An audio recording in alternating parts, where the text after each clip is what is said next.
We are currently live at the Morningstar Bull Farm, where local Milwaukee resident Jeremy Hambley has taken it hostage while he looks for his wife.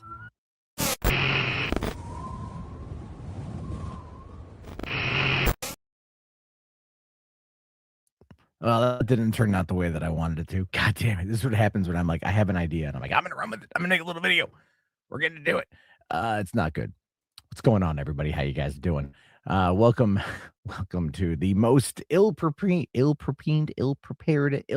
whatever show on the internet, I guess. Sorry, I meant to go live earlier. I overslept my alarm, and then I had to take a shower, and then I was thinking, like, wouldn't it be kind of funny to do a little, like, a little video about a bull farm being taken over by Hambley? It's hard to navigate the AI when you've got, like, mere seconds to try to throw something together. So yeah, Parallax here says first Jer and now Mr. Medicare is getting felted by the Boulder stream. This is a Sonichu medallion level disaster? Not really. I mean, look, I have my thoughts and I have my opinions, obviously, on everything, and I think a lot of the stuff. Let's see here. Wait, I'm sorry. I just saw this. Hold on here. You already got demolished. You're just never eating a shark. Anita Sharkeesian. Ooh, that's one. And now you're evolved into what the Matrix wanted you to become, the kind of man-child who would root for Anita.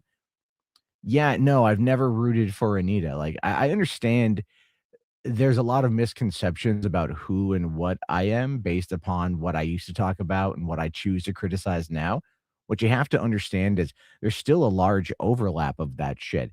Anita's an idiot. She's a grifter. She grifted a lot of people.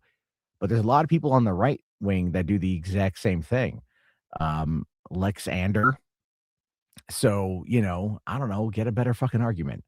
And I'm willing to hear anything. All right. What up, Music Man? How you doing? And yeah, I'm a big goofy. I screwed up the date because it's so close to fucking midnight. That's what happens when you live on the West Coast and you don't prepare this shit ahead of time. I'll show you guys this. I was trying different stupid AIs to try to get the different video. So I kind of want to see this one here, what some of these do, if they actually make it okay, because this is supposed to be Hambley. We are currently live at the Morningstar Bull Farm, where local Milwaukee resident Jeremy Hambley has taken it hostage while he looks for his wife. I tried getting them to, like, put Quartering's face in, and then it was like, it can't do it. It can't pick up the reference. I chose the more, like, cartoon version, hoping that it would work. It does not. You can't do it just yet. But we'll get there eventually, folks. We'll get there eventually. But for right now, it be what it be. So let's see here. Saggy, shit, she's online, but she's got to go to bed. Yeah. I was on her stream earlier. Sorry, Saggy. Sorry, Saggy. So yeah, one of the things today, we'll just dive into it, I guess. One of the more interesting things from today was the fact that a lot of people seem to finally catch on to the notion of what I've been saying for the last couple days, which is that it appears that why is this even on screen? Go back. There we go. That it appears that the Quartering is freebooting content. And I brought up his social blade the last couple nights. I brought up his channel the last couple of nights to show you guys what I'm talking about. And it's funny because today you have got a lot of other people that have started catching on to that. Now, I will say that Stuttering Craig from Side Scrollers, came to it on his own, as far as I know. Is it entirely possible he was watching my stream and then got the idea? I don't know, maybe, but I'm not going to sit there and put that on anybody. Not a lot of people were watching my stream, but I was the one talking about it a couple nights ago when nobody else was talking about it. And so here we are. Back on the Quartering's channel here. One that, again, is probably not going to show the signs of decay just yet, even though you can already see it starting to set in on everything. In fact, we can actually here real quick. We'll take a look at this here. You can see that there's already been a decline in views. right? You can see that there's not a removal of views, meaning he's not taking down content, but there is definitely, you can see here, a decline in views where, on Monday he had a million, 1.1 million. And then he had roughly the same on Tuesday. And then yet today he is, well, now it's Thursday. Now he had 300,000 less than that. And then today, right now, he's dropping way less than that as well for what it is picking up for Thursday. Will this spike? Possibly. Then again, Thursday beforehand, only 872,000 views, but 2 million the day before that. And we can see the amount of videos that he posts. Look at this here. On Thursday of last week, he posted 8 videos. So that would be probably a number of shorts as well as standalone videos. And that, we can see how many he uploads as the days go on. But there is still only 800,000. So what we're looking at when we look at his channel is that, yeah, it's starting to get hurt. If you look here, these views, Walmart is Warzone, 13,000, Katy Perry, 26,000, Benny Johnson. I mean, that's kind of a big name because Benny Johnson is Benny Johnson, 47,000. And then this Disney one, which should have gotten him a lot more views, is that's just at 17,000. So whatever is happening in regards to his channel and unsubscribers and everything else is showing us that there is, in fact, a decline. There is, in fact, a decay. This stuff is setting in, as I predicted. Okay, as I absolutely fucking predicted. Rip Charlie here, or Chapley here, says the quartering finally blocked me. He blocked a lot of people today. He did. And one of the reasons why is because people are actively and accurately calling out what is happening to his channel, what is happening to him. And again, this is where we're going to take a look at some stuff also that he was tweeting out tonight that would show us exactly the kind of mental state that he is in, and the one that goes to show you that, he, when I talk about him like this, I am by and large, almost referring to myself, because this kind of, I went through very similar things. So I understand the mentality of what's happening here, right? The mentality of what's happening is you have a guy who is effectively trying to stop the bleeding, right? And he thinks, he really fucking thinks that if he goes out there and says like, no, it's just not happening, you guys, it's just not happening at all. There's just no such thing of this going on. This is like, don't let your, like, don't believe me. Believe, what is it? Courage Wolf, don't believe in yourself, believe in me who believes in you. That's very similar to what we're seeing here. Is the idea that someone like Hambly is going and trying to cover everything up as much as he can. And that ends up being a big problem for a lot of people. It's kind of funny here. Anyway, so, it's just, it is hilarious. Um, just to me in general. I'm trying to find a one clip. I thought I had it. I don't have it.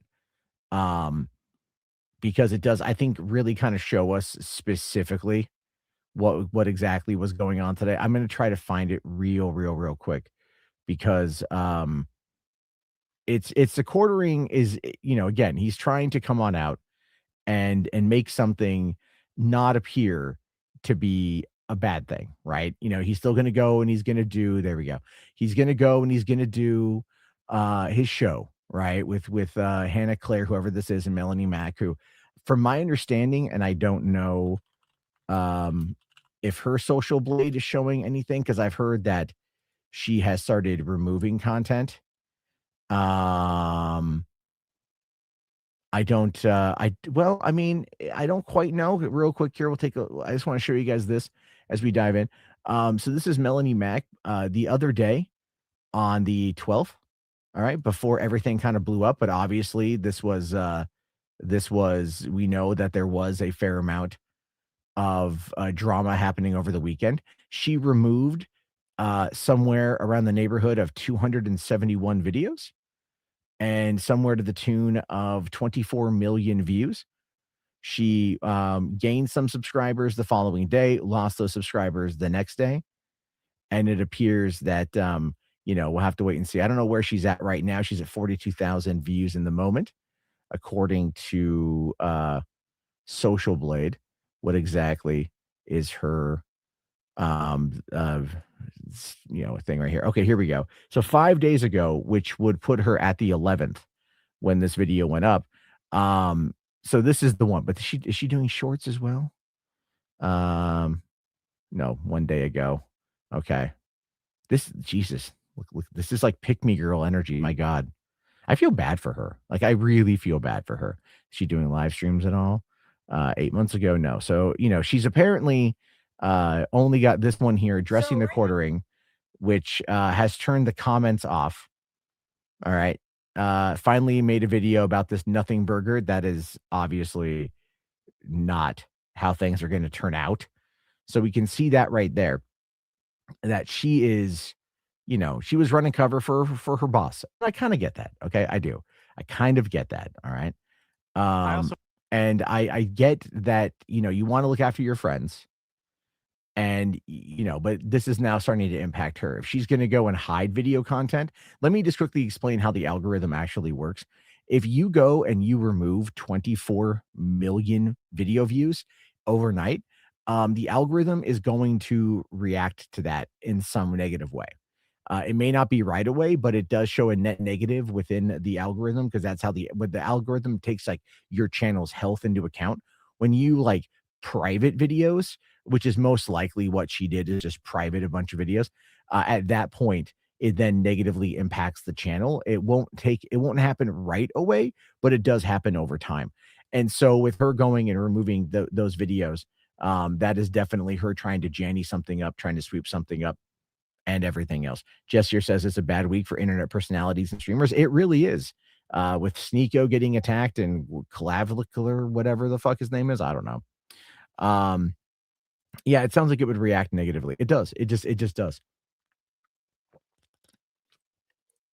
The algorithm is something that is just, it's so unpredictable in so many ways that you really just don't know like what's going to happen.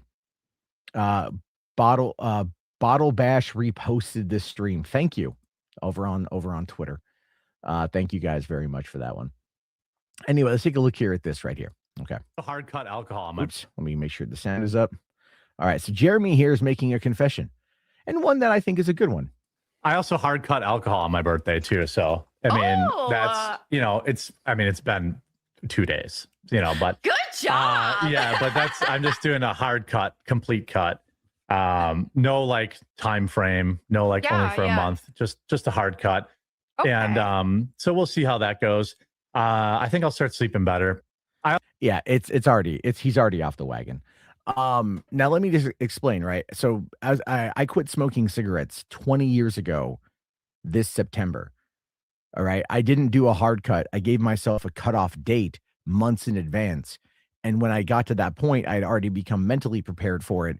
So when it was time to actually walk away from cigarettes, that's how I did it. And I have never gone back. And I said I hit 20 years in September. So him saying that he is outright quitting alcohol, cutting it cold turkey. This is going to end badly for him, whether it is his body rejecting the lack of alcohol, because at this point, I would say he is a functioning alcoholic. If you look even at his eyes, right? If you look even at his eyes, you can see that the raccooning has gotten bad. The bags under the eyes have gotten very, very bad. And that's one of the things people are pointing out here. So look, I can be a dick. I can dance on his grave, whatever the fuck. And I probably will a little bit because I feel I've earned it.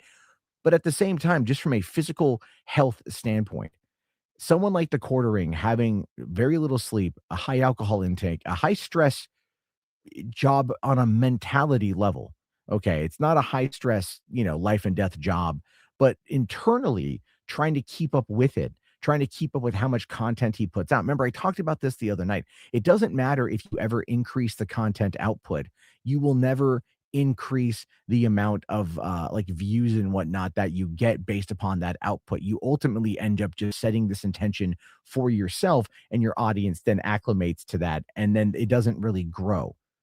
And so when you're doing live streams every day, when you're doing like just nonstop wasteful, shitty content every single fucking day, your audience is going to get used to that. That doesn't mean that they grow with it. It might have, some peaks and some valleys here and there, but by and large, it's really not going to be what you want. And that's effectively where he's at. He's got all those channels, he's got all the stuff that he's doing. And at the same time, everyone is laughing their ass off because it's like, all you have to do is pretty much just come out and say, hey, I done fucked up. And at that point kind of beg forgiveness. But this is, breaking out. This is absolutely breaking out. And some people, are having a little bit of fun. Okay. I'll admit, earlier today, I was watching Charlie Moist Critical stream, and he was going live. He had just gone live, and I was like, hey man, so how about the quartering? Right? Fuck it. Fuck it. Let's roll. Let's see what happens here. Let's you know what? I don't know. I don't feel bad anymore. What's up, Page 5? How you doing? Thank you very much for stopping by. Yeah, listen, man, this is like a one-off thing for me. It's I have work for the rest of the week, so I'll be going back to work. So I just wanted to touch upon this for today. And so yeah, I mean, like messing around with him on that one and whatnot, a lot of people were really just kind of they're like, people are dunking on him and he can't take it, is really what it boils the fuck down to. All right. And we know that about him. And the thing is, like, look, guys, I'll be fair. Once you get to that place where you are willing to like threaten to take down people or actively take down people or do whatever, right? It no longer becomes something in your brain that you really feel is a bad thing. All right. Because you're doing it out of anger. You're doing it to feel something, like you're doing it to, and I am speaking for myself on this one out of experience, but you are doing it in such a way where you know that people are going, like, you don't really care anymore. You just want it to stop. And that's effectively where he's at, is he just wants it to stop. And that's one of the reasons why it's so interesting, is because it's like, I know the feeling that he's doing or that he's going through. And the I guess you could say the little bro or big brother advice. He's older than me, I think. Or maybe I'm older than him we're basically the same fucking age.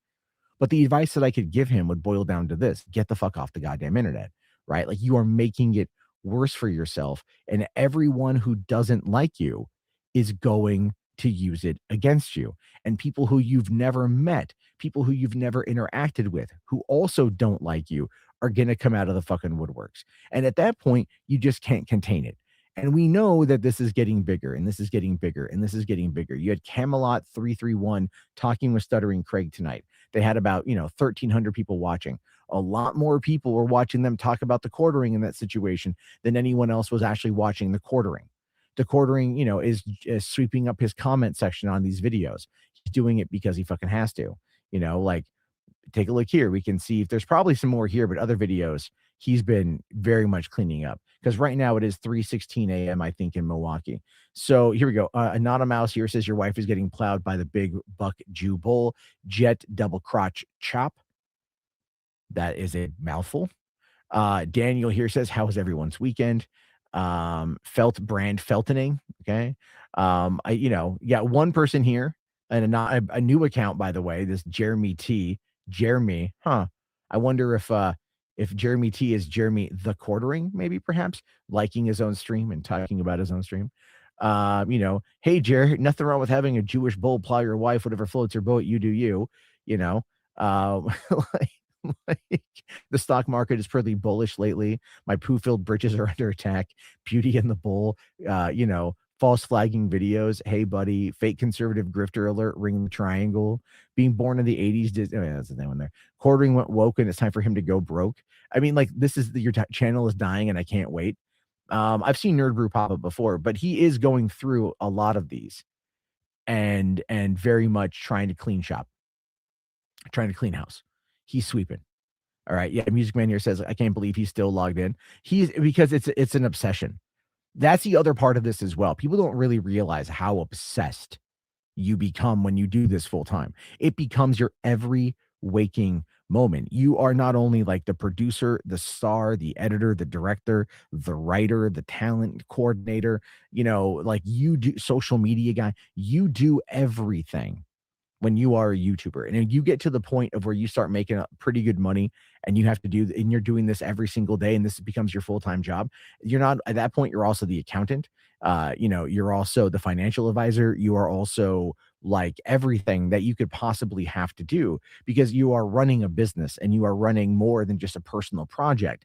And that requires you to be on 24 hours a day by and large, 7 days a week. You can't really miss days if you're doing daily content uploads because then your audience is going to then like go away and find somebody else. Like that's a lot of what happens with this stuff. And people don't realize that. That is the dark side to being a content creator. When you are basically a slave to the algorithm, but you have no control over anything that happens. You have no control over any of the spread of your video, how much people check out your video, none of that stuff. Even if like I guess Jeremy here has like paid for advertisements to run his content.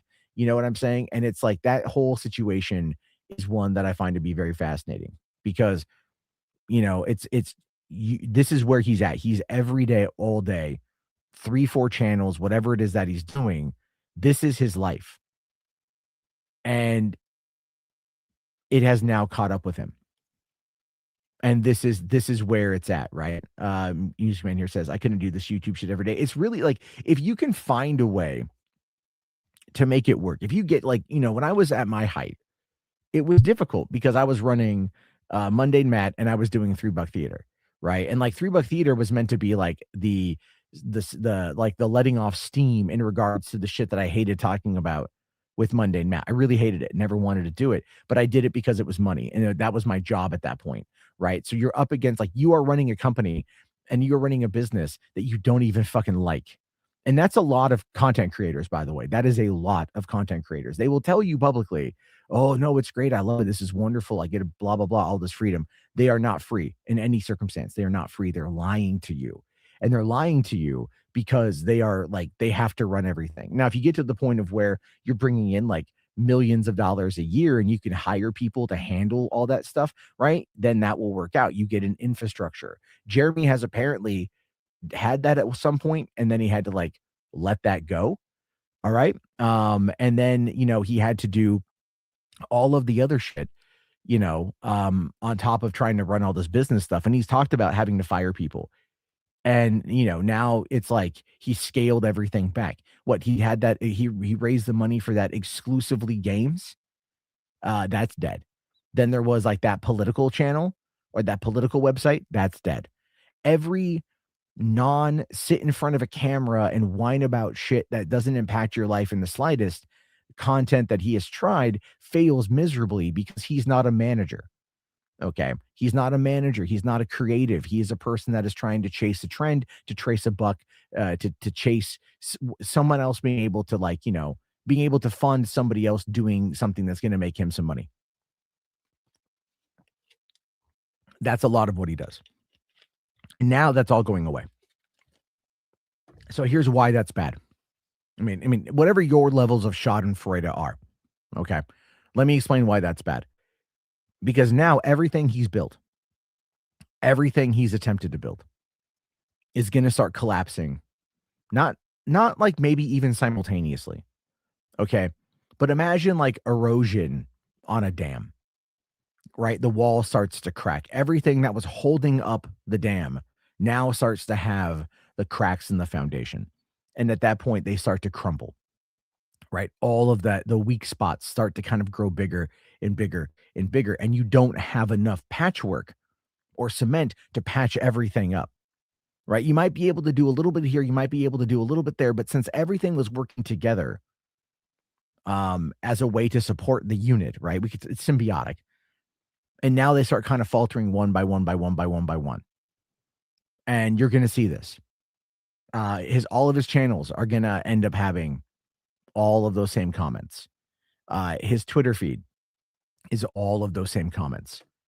This is the kind of stuff that's going to end up being what he sees for the foreseeable future. you know, and now you have not only the accusation of you know, of the flagging. Now you've got the accusation of the content theft, right? And we were talking about this, you know, actually the last 2 nights we've talked about this. And now more and more people are very much kind of calling him out for it. So I don't quite know what all that's going to mean. The Blue Skull comeback. Hey man, listen, not like I was like prepared for it or anything, you know, not like I was prepared to have it on hand whenever it was needed. Right? Not like that at all. It's not like I like had the Blue Skull just kind of hanging around. No, it's not that. I do like this one though. I made this one a while back. I don't know why. I thought that was kind of a cool avatar. But then you know what? My face is fine. Anyway, so now he's got the accusations of the stolen content. And we talked about this the last couple nights because it's true. You know, I mean, obviously, allegedly for legal reasons, I guess. But you know, for the most part, everything that he does here is something that is just taken. Like look at this. A lot of people are big mad about this, but I'm just not. I'm sorry, I'm not. Let me know what you think in the comments after watching the video. So that was 5, 6, 7 seconds of a 33-second video of something that clearly looks like it's AI. Or maybe not. I don't know. But this is normie pilled shit, right? This is normie pilled stuff. This is all meant to be view maxing is what he's trying to do, or engagement maxing is what he's trying to do. But it's also girl gamers. What a wonderful thing. Let me know what you think. You're a speedball or something? I literally do 1v1s all the time and I actually win. Like, this is like what I do. He literally has right around. And I have 80 ping. He knows all the spawns. You guys, I can't spawn in. Look. See, I mean, this is a minute of content that he clearly stole from TikTok. Now, and then you get others that are being called out, right? Like let me see if I can find that clip again. So this is I found this on the farms. I fucking hate, by the way, this is how much I fucking hate where we are, right? It's like there's so much happening. I have to go to the farms in order to fucking get the info.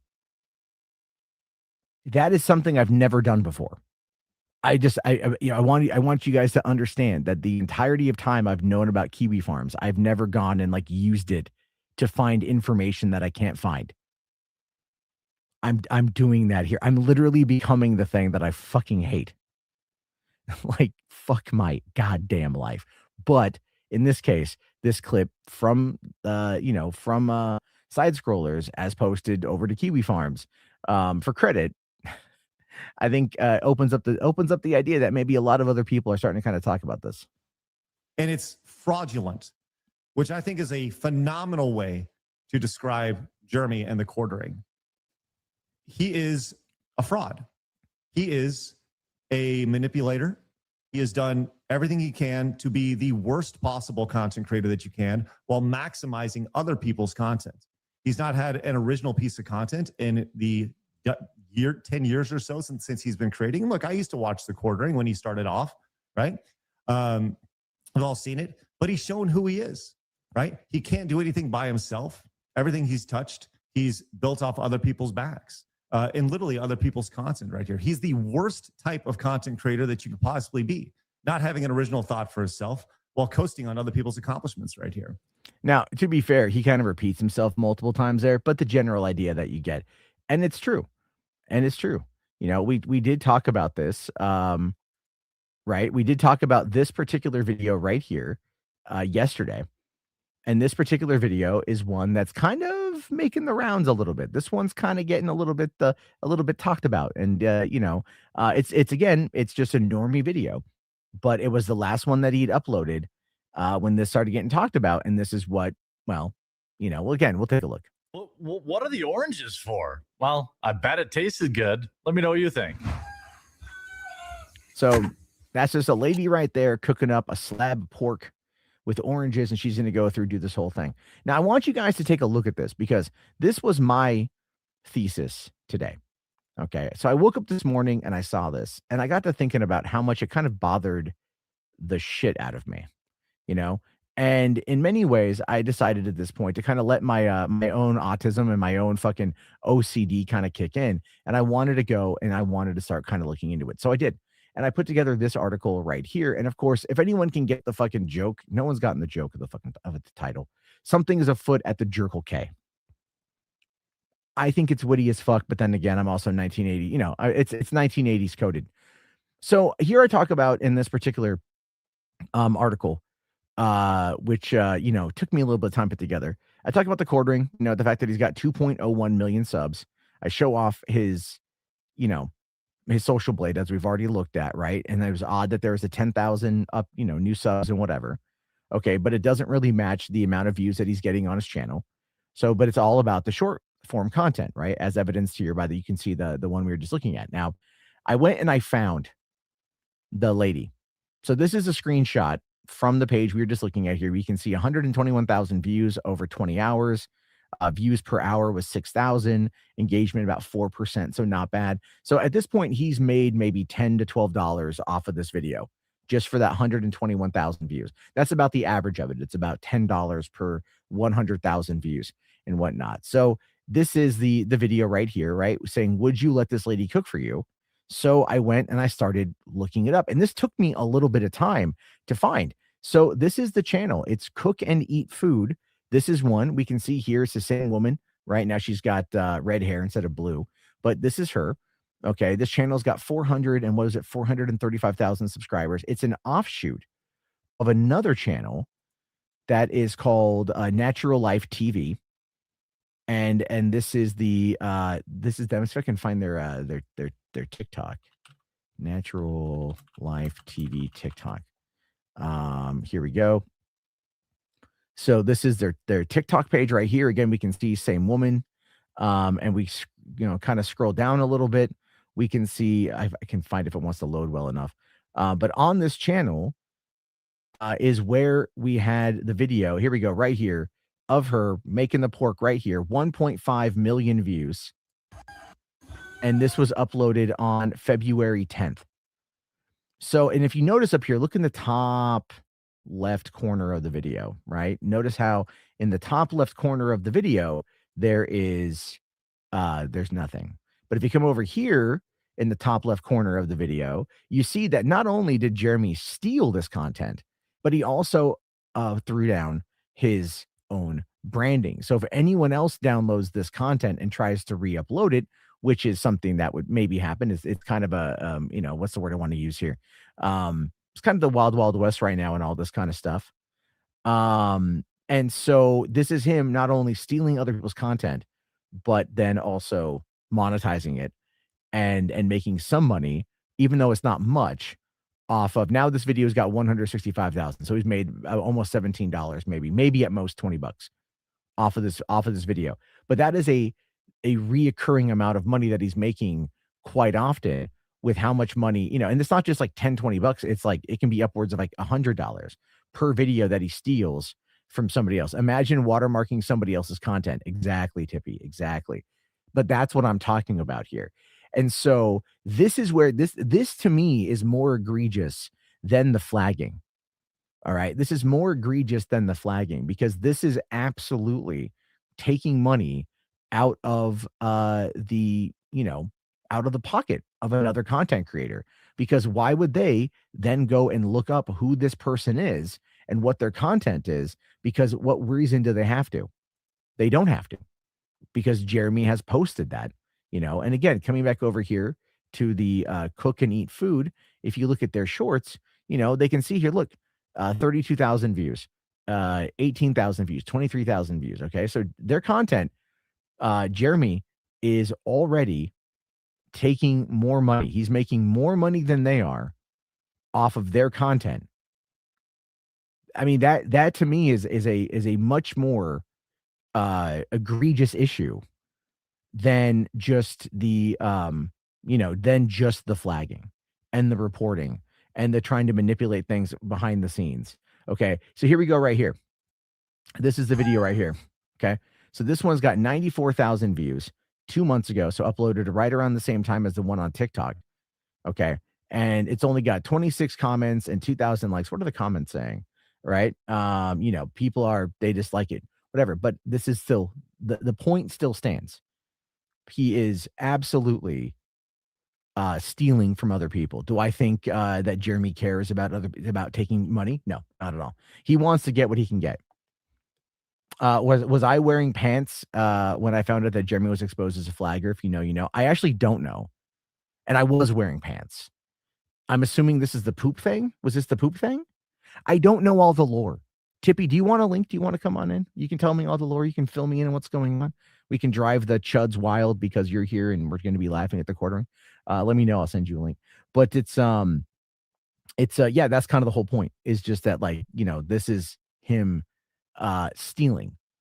And that is I think a bigger fucking issue than anything else. And so now coming back over here, right? And again, I talked about the whole thing in the article and whatnot.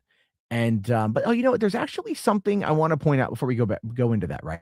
So the dude is definitely like lazy as shit. Okay, like we know that he's lazy as shit. But check this out, right? I found his TikTok, but this is his YouTube. This is the Quartering News, 17,000 subscribers, right? Did Jeremy show the flag history for this as well? Did he show the report history for this as well? I don't think he did.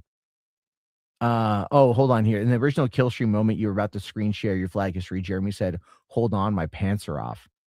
Oh, I don't remember any of that. I'm sorry. I actually have very little recollection around a lot of that night. You know, for mental reasons. But you know, pieces of it still kind of remain. So no, a lot of that I don't remember, and I never intend to go back and rewatch any of that shit. But okay, going back over to this here.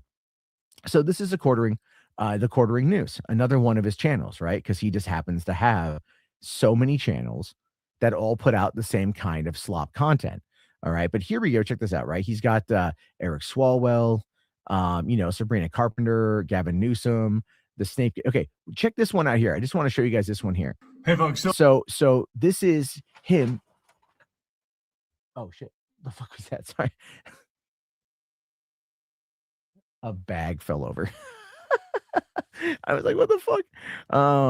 Anyway, so he's got this one right here, and he's shooting this on his phone, and you can listen to, like, you can tell that the audio quality is nowhere near as good. He could absolutely get a microphone for his phone and sound a lot better, but this is just cheap, fucking like low quality content. But watch what he does here. So the new Snape just admitted he's had some extreme responses to taking the role, and he's genuinely surprised by the backlash. Oh, no. Now, I mean, hyperbolic starting to the video aside, he's clearly reading from a script. Okay. Because again, original reactions, not something he can do. Feigning some kind of hyperbolic response after reading a script is probably the only thing he can do. But here we go. Oh. There have been some extreme responses, and I'd be lying if I said that, you know, I'm a completely impenetrable robot automaton, you know. But like, I mean, there's another question to do with like how you receive now, you guys noticing and, this? like, social media and algorithms, and why it is that certain things get pushed to the front and certain things don't. It's another question. There's also been like amazing responses. There's been like a flood of positivity and people being like incredibly supportive. Now, I'm not watching the whole thing because like it is what it is. But you can see here he's attempting to like fake a reaction while he's watching, right? And then he goes and he gives his take in the beginning. He sets it up. He watches it. He gives some kind of facial reaction. And then after this, he comes back and he starts going off again about, you know, about it, giving his take. That is fair use, right? That is fair use. That is transformative. 2,700 views in the first 28 days. This is 12 days ago. 2,700 views. That's it. Right? Look at other ones here. Right? Like 3,600 views for something about Leslie Jones. You know, 1,900 views. Okay, I've done, you know, on $3 Theater, I've done shitty fucking ones that get, you know, right around the same amount of views, if not maybe a little bit more. So it's not a lot. Okay, it's not a lot. And this is what he's doing. this is transformative.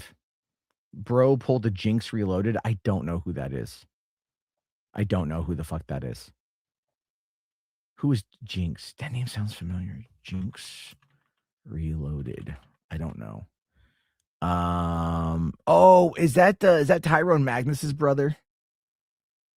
Is that Tyrone Magnus's brother? Is that who that is? What? You got to understand. Okay, goddamn Jesus Christ. You got to understand. I don't involve myself in the broaderness of whatever on YouTube. Okay. Like I generally, like before getting into doing YouTube, I was living in Los Angeles trying to work as a screenwriter. Jinx is the original Lazy Retro. But isn't that okay? Cool. Okay. I mean, all I know is that fucking Grade A Under A torched the Tyrone Magnus's entire career when he made one video about the lazy reaction shit. So that's what I know about that, which is kind of funny. But anyway, to kind of go back into it here, to go back into everything involving this, I got to give credit to Stuttering Craig, because at this point he's going to basically go after the quartering in his own way. And I think a lot of people are going to do this. This guy, especially if they want to go and piss off Jeremy, calling out the amount of bullshit. So this is what Craig is doing to kind of get one up on Jeremy, even though all things considered, he's still guilty of the same illegality. And I don't believe that it's a gray area. It is flat out, even though he's being satirical here and he's offering criticism, it's still, I don't know if he plays the whole video. If he plays the whole video without adding any content or commentary on it, at that point, then he is as guilty as Jeremy for doing the same thing, which I understand is the whole point, but still. This guy literally steals other people's videos, adds an intro to it, and then uploads it as his own. What do you think of that? But what are the oranges for? Well, I bet it tasted good. Let me know what you think. Okay, so, here we go. That is only 12, 13 seconds in, or 12 seconds in, and then he plays the whole fucking video. So at this point, Craig is re-uploading content that he also doesn't own. Now, I will understand. I understand the joke here. Okay, I get all that, right? Hold on. Jinx was big, Jarbo, LOL, iDubbbz before the cucking made content cop on. I don't know. You to fake YouTubers. Sure. Yeah, no, that's perfectly fine. I got into YouTube. When I got into YouTube, I was calling out, what was I calling out? It was Coney 2012 is the first thing. Cause when I was in San Diego, those Invisible Children guys, they lived in the city over from me. Right. Like, I mean, and no one in San Diego likes those guys at all, period. So yeah, I never really got into the YouTube shit. And I always felt really weird going after other YouTubers, but I felt that it was something that like everybody was doing and it just seemed easy. And I admit after all these years, like it was completely fucking stupid of me to do. And it still is. I mean, I'm going after this to prove a point. Because content theft is something that is rampant.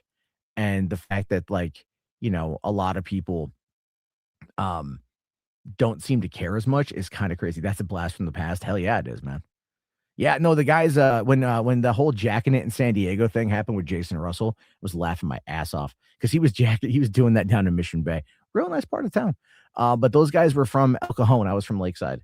And so that was the next city over and whatnot. Actually, it was really funny. I first found out about them when some of their, I guess you could say some of their like missionaries came through the drive-in, and we were talking about it, and they're like, oh, we'll send you the Invisible Children documentary for free. And I was like, okay. So I gave them my address. I let them in for free to go watch a movie. And then they mailed me the documentary. Facebook has a lot of content theft. Oh, hell yeah, it does. And when people realize how much money can be made off some of these videos, we're going to see a rampant amount of this one here. JMT Hills here says, yes, he is. I hope he gets a ton of copyright strikes. Well, the only way for that to happen, and of course, I'm not recommending this because this would be, well, I don't know. I'm not recommending it directly, obviously, but the key thing would be do the research, find the videos, find the original content holder, then send them an email with the link over to the Quarterings video and let them know that, hey, guys, he stole your shit and re-uploaded your shit, and he's profiting off of your shit. So, just so you know, protect your rights with the Digital Millennium Copyright Act, which is technically not flagging, and it's not something that is scrupulous because he is freebooting and he is making money off of somebody else's work. Let's see, your buddy Wendy Kuhn made a Coney 2012 video. It's actually pretty good, dude. I still laugh that I pissed them off so much with that, because I was right. By the way, I was 100% correct with what I said. Coming out against AI like that is just fear. It's just fear, and that's a lot of this stuff. It's just fear these days. But anyway, this is this is kind of where we are with the quartering, just stealing shit, and and if Craig starts doing this all the time, then that will be fascinating. Let's see. Facebook content theft was what started the original freebooting discourse with the content thieves on there. SoFlo, Antonio. Oh, right. I remember a bit of that. Yeah, there's a lot of just re-uploading of content from across because there's people, because you can download like any TikTok video. And if you know what you're doing, you can download it without the watermark or remove the watermark. And then you can just re-upload it to fucking YouTube. Let's see here. Command unit for $2. Thank you. Says against copyright on principle. I'm not saying that, like, I understand not being for copyright. I get that. But there's also like you can be against copyright, but also still not be pro theft. You know what I'm saying? Like, and it's like, but here in this, because you're from Israel. So here in the States, we have the fair use, right? And fair use falls under 4 different pillars: critique, commentary, criticism, or education. And there's no real like law or rule about how much content of something you can use while trying to make your point. But the general rule of thumb is only use as much as you want to use. Now, could people sue him over this? I mean, they could probably, because it is blatant. But would it be worth the money to do it? The answer to that is no. Would they be able to get what they should do, actually, instead of filing a DMCA, is they should file content ID claims and then take all the money, right? That would be a more applicable way to approach this, right? So instead of filing the content or the DMCA, which they are in full legal authority to do, and anyone who tells you otherwise is lying to you, because they absolutely have the right to do that. There is no attribution, not that that even matters. There's no commentary, there's no critique, there's no criticism. I mean, you could make the argument, you could make I'll be minutely fair. You could make the vague argument that by his little 5-second bit in front of it is the critique or the commentary, but it's not enough, in my opinion, to hold up at all in any court, because it's the whole fucking video, right? Like, it wouldn't work. And if people filed a lawsuit against him, they would probably absolutely win. Let's see. The Jarbo redemption arc time. Jarbo for president. Oh, Jesus Christ. Jarbo just wants to see bad people not do bad things anymore. I think that's really what it boils down to. That's all I really care about. It is what it is. I think people have made profiting off of a ton of this shit online, in a way that is just kind of negatively skewed the discourse. And I'll admit, I played my part in that as well all those years ago, by calling out, like the worst of the social justice warriors, which then in many ways gave people a very skewed view of leftism, or at least in my view, progressive politics, which by and large are some of the more popular policies on both sides of the political aisle. But for some reason, everyone is deathly afraid of trying to enact those policies, or at least get the votes to run them through Congress. Fucking coward ass bitches. But that being said, there are people out there that go through and they try to make everything worse than what it is because they don't fucking care. And I understand that not everyone's going to care, and you can't make everybody care. I get that. I care a lot. That's one of my biggest problems. That was what got me 8 fucking years ago. And I cared too fucking much. I cared too much what other people fucking thought. That was my biggest problem. And that's the same thing that's happening to the quartering right fucking now. He cares so fucking much what people think about him, and how that's going to impact his career and his livelihood, which is why he is crashing out, everything else, right? And that to me is one of the funniest goddamn things. But I do want to kind of laugh at this real quick. There was this that popped up from Ethan Ralph today when there was a trending topic. The quartering announces he has quit drinking alcohol, and Ralph's got like the confused emoji, like, really? Eyebrow raise emoji? Are you sure about that? Because for one, no one believes it. That's just for one. And then 2, I mean, Ralph needs alcohol to survive. So for him, that is just That is just gonna bite him in the fucking ass. Because I guess Ralph today did like a beer bash. Um, did a beer bash live stream to celebrate the quartering's sobriety. But this one caught my interest too. This one caught my eye from Jeremy a little bit ago. So he says, this week has taught me that I am, in fact, the most powerful person at YouTube in history. I didn't know that until now. Now, what to do with these unfound powers? And what you guys got to remember about that is the quartering is going to try to do as much as he can, to try and, you know, make this a little bit better for him than he possibly can. So he can joke about it. He can go out there and say like, "Oh yeah, guys, no, I'm just kidding. I'm just kidding. Ha, ha, it's all a joke. I was just acting retarded." But people are going to look at that and they're going to think that this is like legit. They're going to think that this is something that is absolutely what he's believing, because there is some truth to every joke. And this is one of those things where like he is trying to obfuscate from it to make you feel like, oh, he's just joking around. No, he probably at some point literally has the belief that he can do that. In fact, a little earlier today, Jeremy here decided to put out a tweet and then deleted it. I think he deleted it. He has me blocked. We can check though. It says, "Don't forget, I have the power to summarily delete any YouTube channel I wish. You would think since they all say this shit unironically, they would be more concerned." So I'm like, prove it. Put my channel out of its misery. It's already dead. Just put 2 in the chest and 1 in the head to be sure.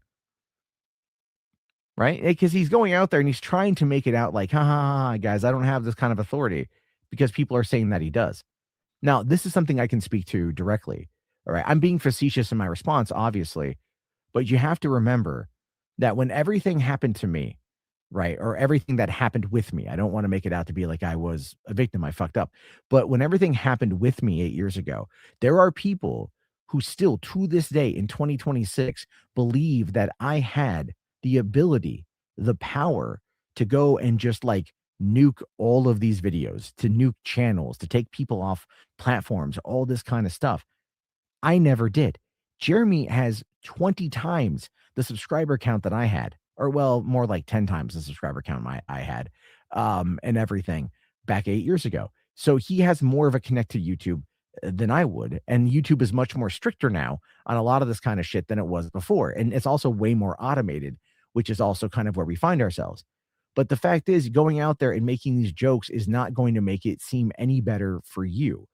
All that it's going to do is just get people to come on out and be like, dude, you're fucking flaunting this in people's faces. And they don't fucking like that, and that again is kind of just where we kind of find ourselves with this shit. And so I think it's funny to kind of go and laugh at him for it, because yeah, he's been absolutely crashing out all night. And even by his own fucking admission, he was crashing out.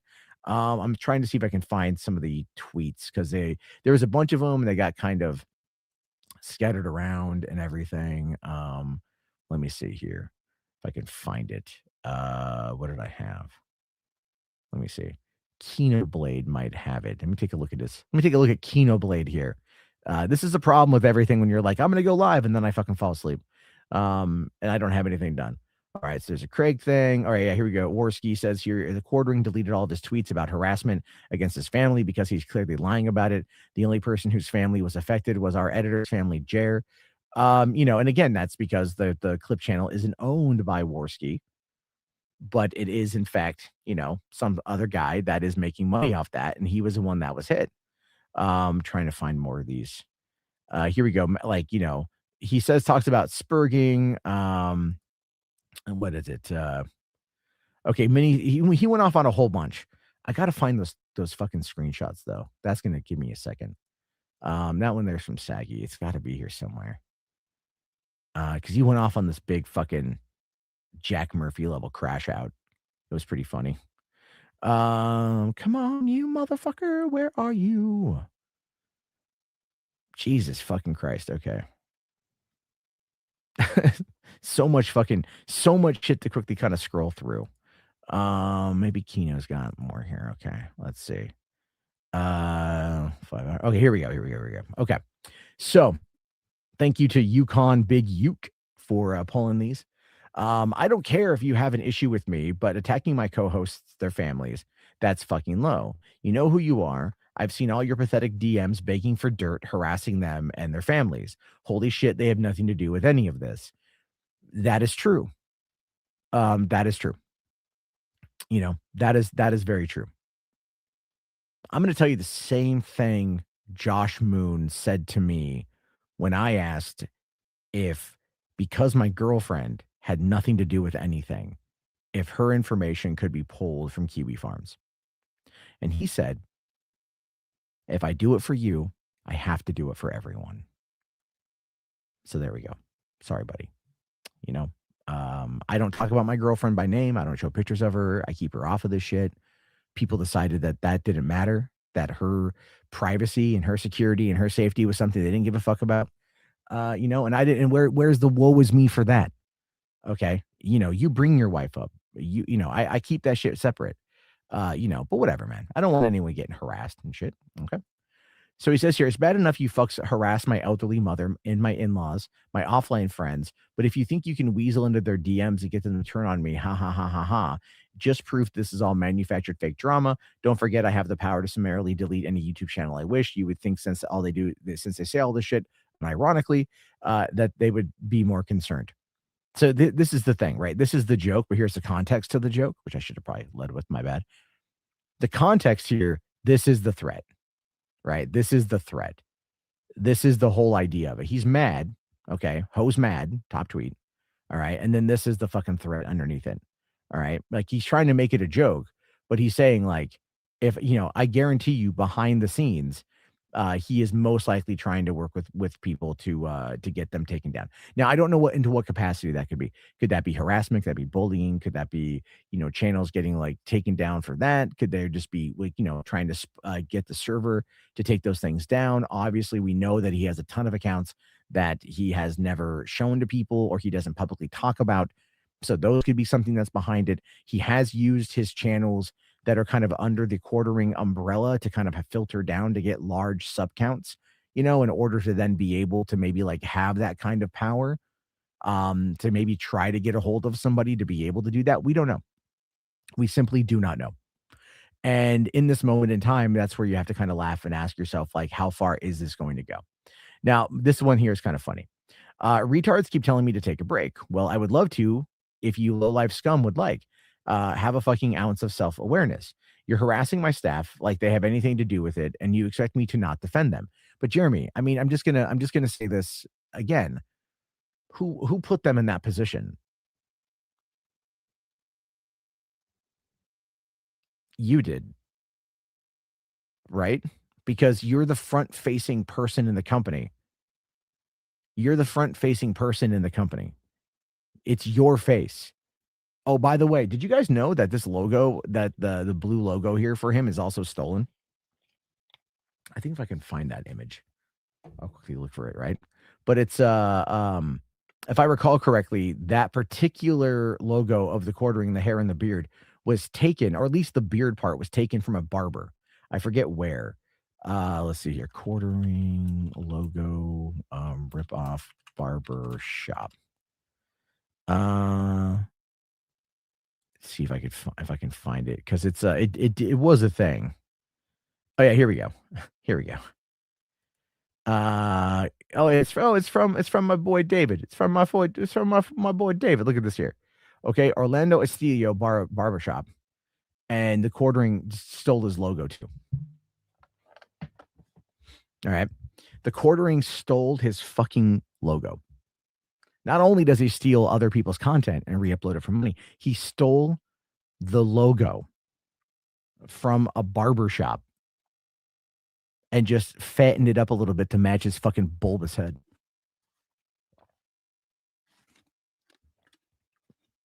Guys, I can't make this up.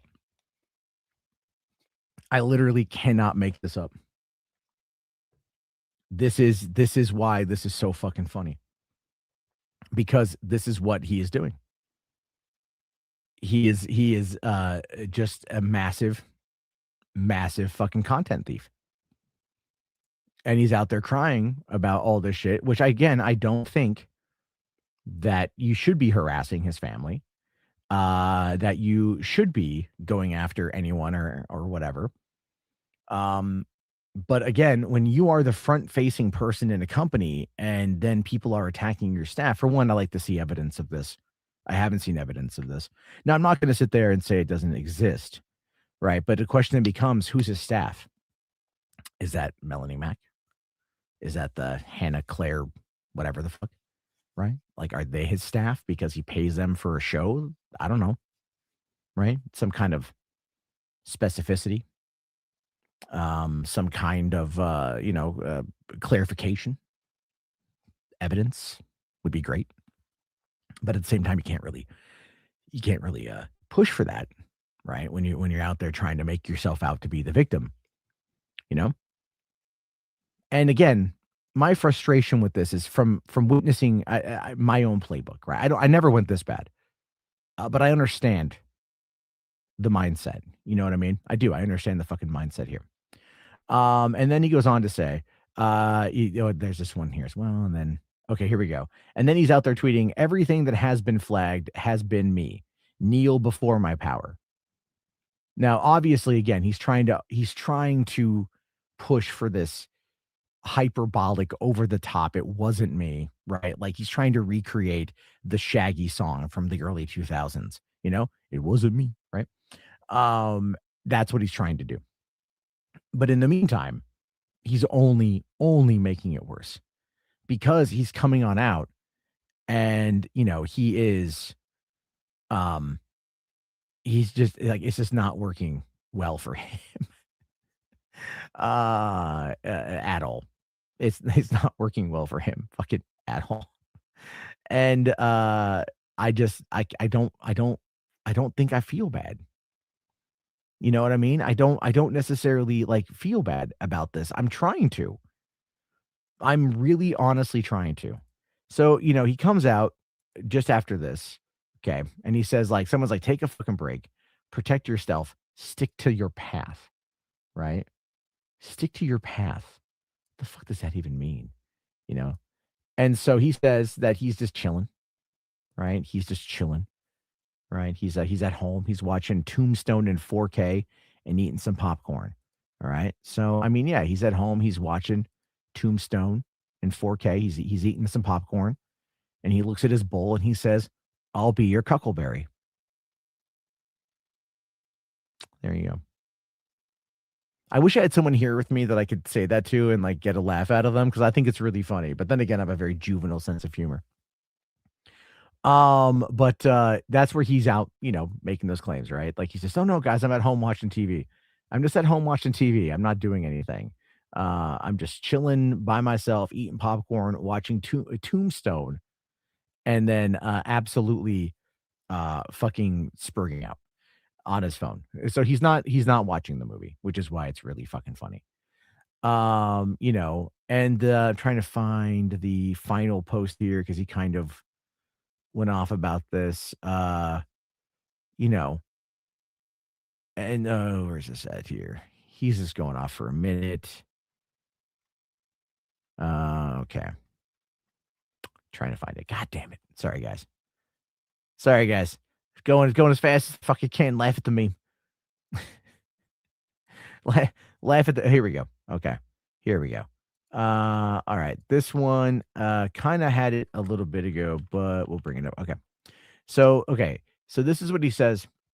Mini Spurg is over. Just a bummer that people are mad at me for no reason. And because they can't get a reaction from me, they kind of did. They harass those around me. It puts my friends in a horrible spot. And for that, I apologize to them. So again, he's sitting there and spurging out on Twitter, spurging out all over this shit, right? And he says, people are mad at me for no reason.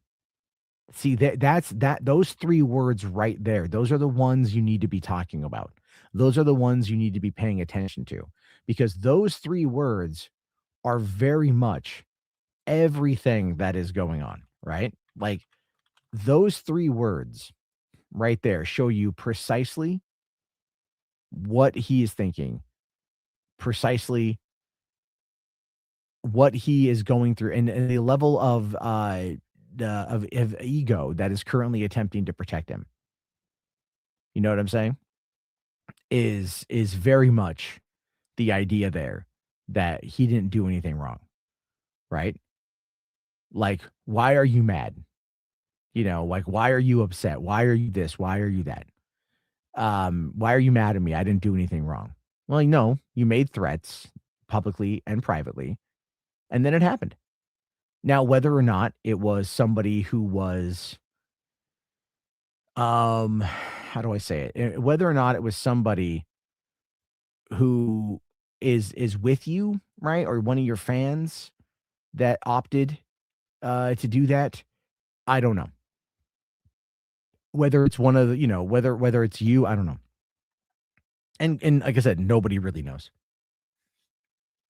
But when you are involved in this kind of situation and you can't own up to the own shit that you've done, to the shit that it is beyond proof, beyond a reasonable doubt. We're talking like, if this was a murder case, this is 100% guilty fucking verdict, and do not pass go straight to the fucking electric chair sort of situation. But when you say for no reason, that should be what everyone latches onto,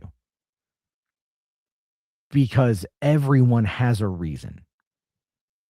Everyone has a fucking reason. And the reason is valid. Now, not only is it, again, the threat, right? So that's a reason. Did that result in somebody taking it upon themselves to go after Kino Casino? Well, if that's true, then that's a reason. You know, is it, are you losing the trust of your audience and your friend groups? Yep. So that's a reason. Are you losing, you know, your standing within the community? I mean, there wasn't much one to begin with, but yeah, that's a reason. All of these reasons exist, and all of them are fucking valid. So people that are mad at you for trusting you, see, and again, I am speaking about myself in this as well, because this is something that I know. But here's the thing. In all of that situation that happened with me 8 years ago, did I ever say people are mad at me for no reason? Did I ever say that I didn't screw up? No, I absolutely said I screwed up. I say it all the fucking time, because it's something that, again, I have to live with. That's my life. That is mistakes I made. Some people are going to move past it. Some people aren't going to move past it. You can't control everybody. And it becomes part of the conversation whenever I pop up and shit. Because again, some people are late to the party. Some people they only learn about it now. So it's kind of a whole thing. It's crazy. But they wanted a reaction from him, and they got it. And then he went out and he did what he does, which is, again, you know, he's blocked me, you know, and he deleted all of the tweets. He deleted all the tweets. And of course, they're all archived, and they're all going to be talked about on live stream. And every time he tweets anything, they're going to be sent back to him. His words are going to show up as a constant knife in his side, right? Slipping in right between the ribs and twisting, reminding him constantly of his drunken failure, reminding him constantly of how bad he screwed the pooch, instead of just owning up to the nonsense, and saying like, yeah, I fucked up. I made a mistake. That was bad. I'm sorry. Because like I said, it slows the bleeding. It doesn't stop it, but it slows it. And that's kind of the major situation here. But I wanted to really kind of laugh at this one post down here. He says this 5 hours ago. Okay. Every single creator can have a Rumble deal, just like me. It's super easy. Just use Rumble Studio and run the ads just like I do. It's free money. Now, why would he say this? Right? Why would he say this? Why would he tell creators that they can go and have a Rumble deal? Well, it's pretty easy to figure that one out. The reason why he would tell people to go to Rumble is because Rumble doesn't have anywhere near the amount of size, reach, or relevance that YouTube does. That the Rumble algorithm is contained to Rumble, and that the YouTube algorithm is one that goes out to, 2 billion monthly active users. And that can be his downfall. Because if people talk about him on Rumble to get a deal where they can shit on him and make money, which is effectively what he's trying to say. Maybe they're not going to go and put it up on YouTube. Now, what exactly is the Rumble deal? You know, what is a partner? I'm Googling this. A partnership deal with Rumble. All right, let's see here. Join a high growth video platform, create a first monetization, free speech and independence from major tech infrastructure. Okay, so you know, is there a non-compete agreement? I'm just trying to let's see. The partnership deal with Rumble that includes a non-compete agreement is a contract where a content creator or partner agrees to not here we go. That agrees to not publish their content on competing platforms like YouTube. So there you go. Let me just kind of make that a little bit bigger there. See that? All right. So a non-compete over on Rumble, if this AI overview is meant to be believed, would showcase that you would not be then able to compete with other people. Now, I don't know if that's the case or not, right? I think we need to rumble.com quartering. Let's see if we can find that one there. Okay. Now it looks like the quartering is in fact showcasing other videos from YouTube. So maybe he doesn't have that deal, but he says he has a deal on Rumble. I don't really know what the fuck that deal would be, especially if there's no such thing as, a non-compete, right? But looking at all the shorts here, these are, again, shorts he just stole from other people, right? Like this one here. Sometimes all you need is a little laugh from a week ago. Sometimes you just need a little bit of love in your life. Let me know what you think in the comments. This is a 13-second video. 8 days ago, 2,300 views. Okay, he's got 342,000 subscribers on Rumble. But it looks like the show is, is happening over here. But look at this here. 124,000 views on Rumble, right? 110,000 views. So he gets views on the Daily Show over here. So he definitely doesn't want this to go away, right? But this is where, again, they're going to be talking, and they're all using StreamYard, but it's literally just the same thing, right? The same thing that everyone else does. Just talk about what's going on, and then he clips it out probably and puts it up. Or maybe not. I don't know. Let's see here. Videos. Does he do that? Does he do this on his own, or does he not? I don't quite know everything so does he do a fucking daily show and then go and do individual videos? Because that's fucking nuts, dude. I mean, that's another reason why it's going fucking insane. Anyway, trying to think if there's anything else there. What will he have left after this? I mean, it will take a while for the cancer to set in, right? It will take a while for everything to start really clicking. Because he's got so many fucking avenues.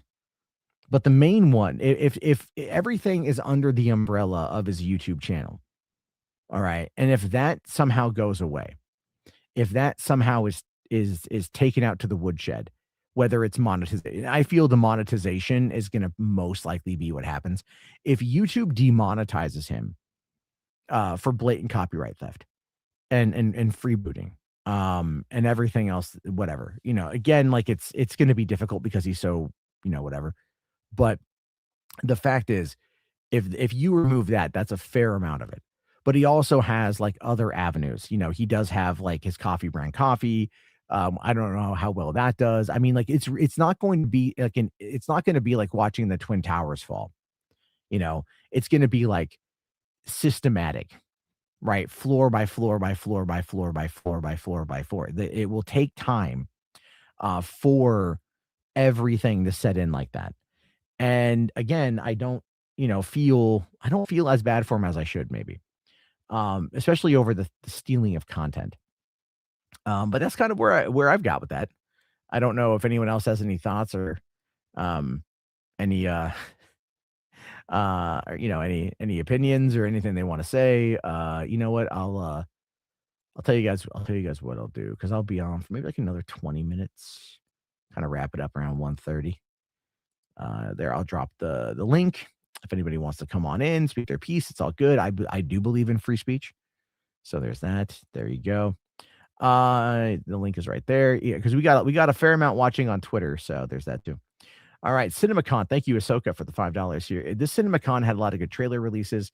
That Hershey movie looks good though, which is a surprise since it comes from Angel Studios. Angel has been upping their game and trying to diversify from just like the Jesus first crowd to get into the mainstream. They struck gold in 2023 with Sound of Freedom, even though that movie was like fucking completely full of shit. It was so full of lies. The thing to remember about Sound of Freedom was everyone's like, oh, you know, like God's children are not for sale and we're going to go fight human trafficking, which is all good and you should do that. But the story was largely fictionalized. And then people were like, Disney didn't want to make the movie. It's like, no, the movie was already made. They sold it to Disney. Disney then didn't do anything with it for 5 years, and then those rights reverted back to the filmmakers, who then took that to Angel Studios. And then Angel Studios led a very aggressive marketing campaign, which honestly is something that, like I was saying at the time, and I still say now, so many of these companies need to do the same fucking thing. So there's that, right? I feel like when you've got everything that's going on with movies right now, Angel's really good at like bringing in money, and they've got a lot of money, and they've got a lot of push and power in that industry. So we'll see there. All right. Let's see here. Hambly has always been terminally boring. His destruction at the hands of Kino Casino is interesting. However, the reason why is when you think about Hambly being boring, that is definitely something, right? I mean, like people say I'm boring too, but I think I'm boring in a different way.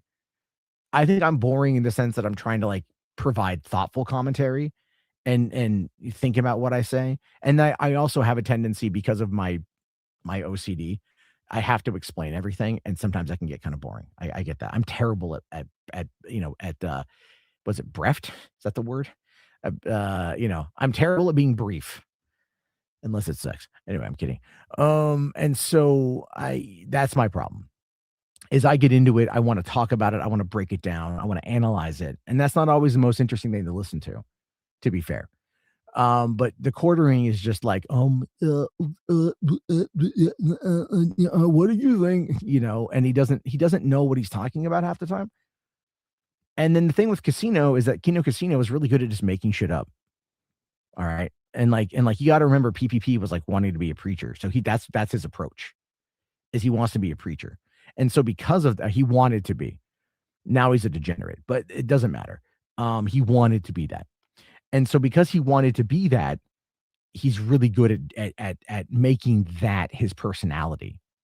And so that's really good for them, because, PPP does 90% of the talking and Andy's just there as the guy, like that's it. He's, PPP is like, the fires of hell will come down from the skies and smite you back to Satan, and then Andy Worski is a preach, brother, preach. Like that's all he can do.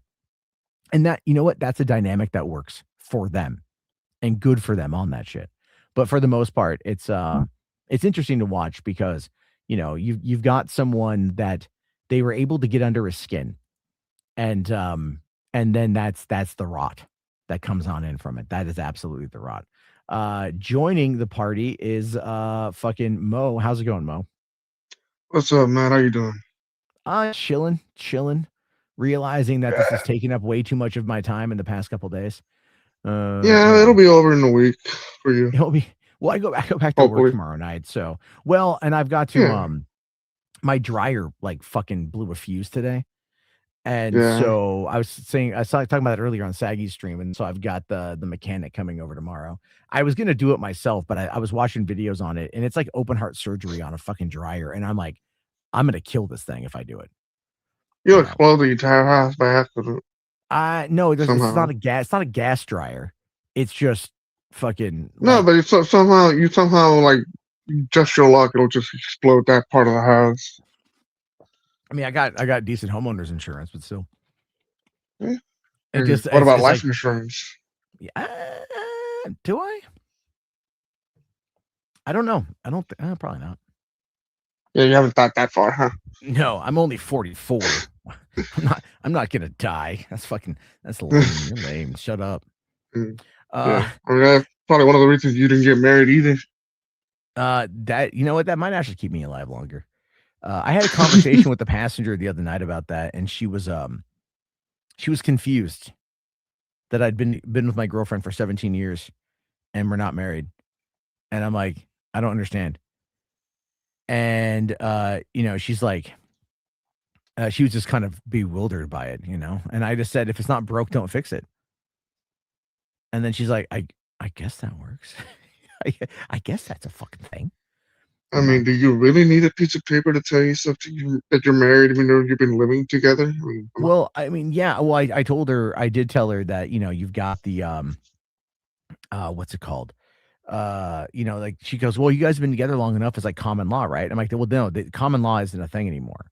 So that's not gonna be an issue at all. But it's also like, I don't need, what is marriage if nothing more than just a contract between you and the state? Oh man, you're deconstructing everything. That should be your motive. I have to deconstruct everything. If I don't deconstruct shit, then it's the problem. Travis here says you're more entertaining than Jeremy by yourself. I mean, I think I'm more entertaining now, especially if I know the subject I want to talk about. It's easy, right? It's kind of like my whole thing is I have to sit there and like chug a fuck ton of caffeine, and then get hyped up. And if I'm hyped up, then it's fine. And I can talk about this shit I'm pretty good at talking along on subjects for quite some time if I have everything prepared, but today was more of a mess. Yeah, you are pretty good at chewing the fat. Sure. I mean that's the way me and my friends call it, like chew the fat, shoot the shit, all that stuff. Yeah. Yeah, no, shoot the shit makes sense. I mean, part of my job is basically that, so it works out pretty well. It's all. You have the gift of the gab. That's the one. Yeah, it was funny because my boss says the same thing. My boss has very much said the same thing to me. Yeah, and I thought he was saying that as like to get me to shut the fuck up. No, dude, I had a passenger like criticize me for talking a couple weeks ago. I thought it was funny because like she was asking me questions like the whole drive to her house, right? Like we're talking like an hour and 20 minutes. And then I'm answering the questions because like her granddaughter was like going to go to film school like in New York or whatever. So we're talking about that. And then she puts like in her survey, she's like, he talks a lot. Jesus Christ. It was funny as shit. Hold on, we got a fucking $10 Australian super chat here from the fantastic Mr. Mr. Mox. Thank you. I love the quartering with the multicolor hair. Finally gonna go and embrace his side. What you tweeted to Jeremy is on point. I may not like your content, but sometimes you gotta get those dubs. This is one such dub. It's funny that Jer is doing what you did back in 2018. He's doing it worse than me. Oh, Knox. I'm sorry. Thank you, Knox. I couldn't see that for some reason on my end.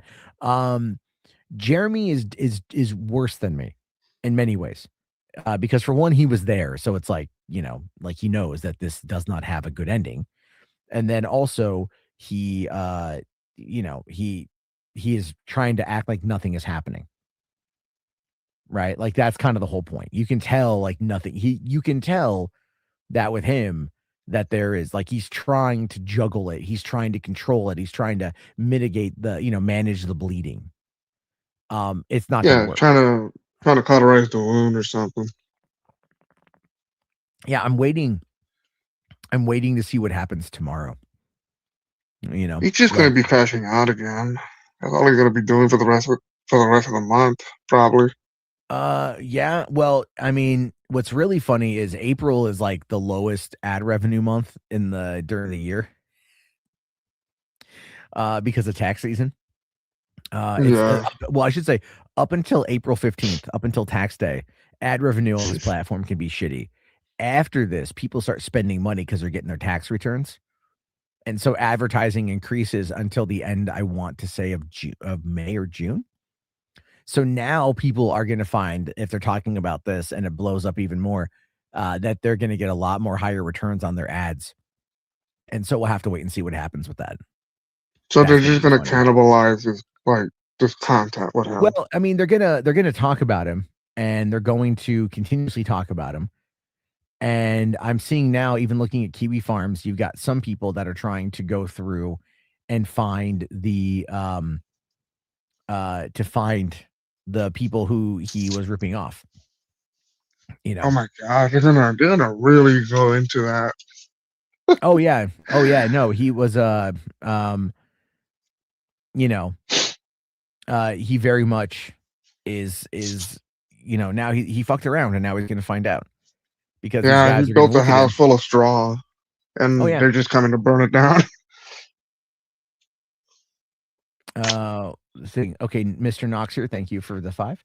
People have said that he should get off socials, but he won't. He's so brain broken. It's just wild. Anyway, yes, his shorts have stolen content. His shorts are stolen content. I think that's the key thing here. But you're right. Like, he's brain broken. But let me talk about that. Like, I can speak to that because I'm kind of the same way. A lot of us are kind of the same way. We live and die by social media, right? That's where we interact with our audience. That's where we interact with, people. That's where we get new pieces of information. That's how people send us stuff to talk about. That is how a lot of this stuff happens. So many people are completely addicted to social media, predominantly Twitter or Discord, because of that. And so as a result of that, you also then have to factor into the other side of the conversation, which is also the addiction to the attention. It's not just where you go to get like a social, square to get information. It's also like you put out a random comment and you get people responding to you. So then the dopamine levels spike because you're getting people responding to you, largely if it's something you like, then something positive. But that's why it's easy to get brain broken on Twitter. Right. The quartering has been blocking a ton of people, and I don't really have an issue with that. I think it's funny. I block a lot of people. I don't really fucking care. Right. Because we can still see each other's tweets. We just can't respond to them directly. So nothing really changes. Like the muting is probably way more effective for your own mental health because you don't see it. However, if you do a direct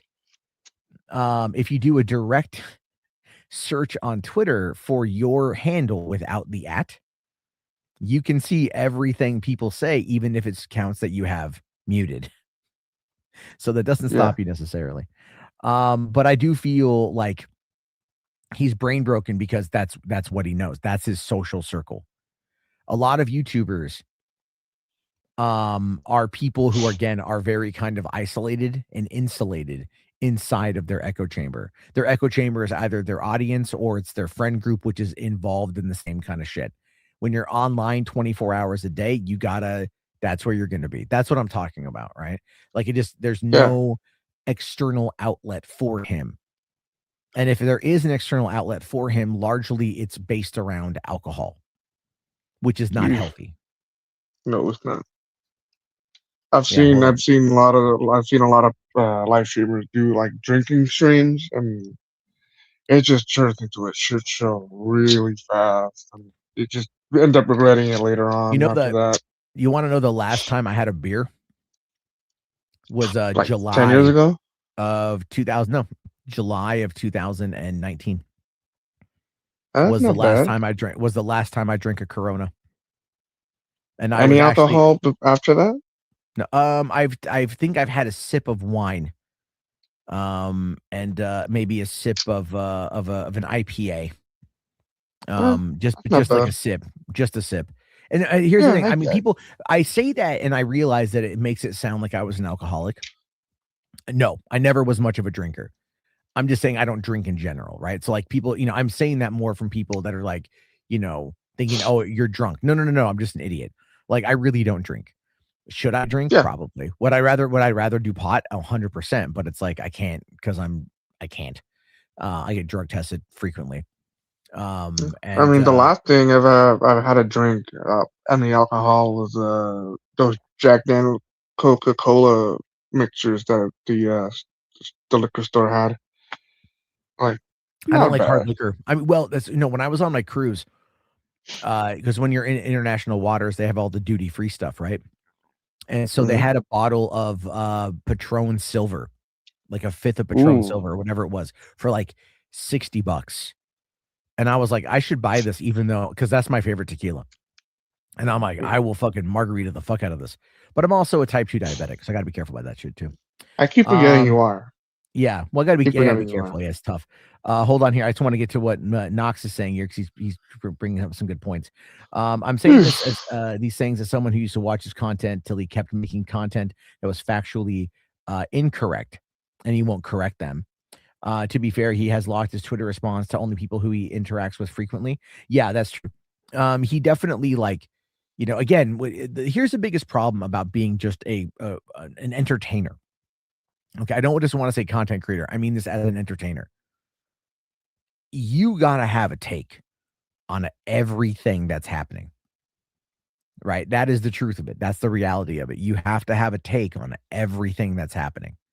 Yeah, you can't And be nuanced. you can't, and it's well, you can have a nuanced take, but you got to have a fucking take.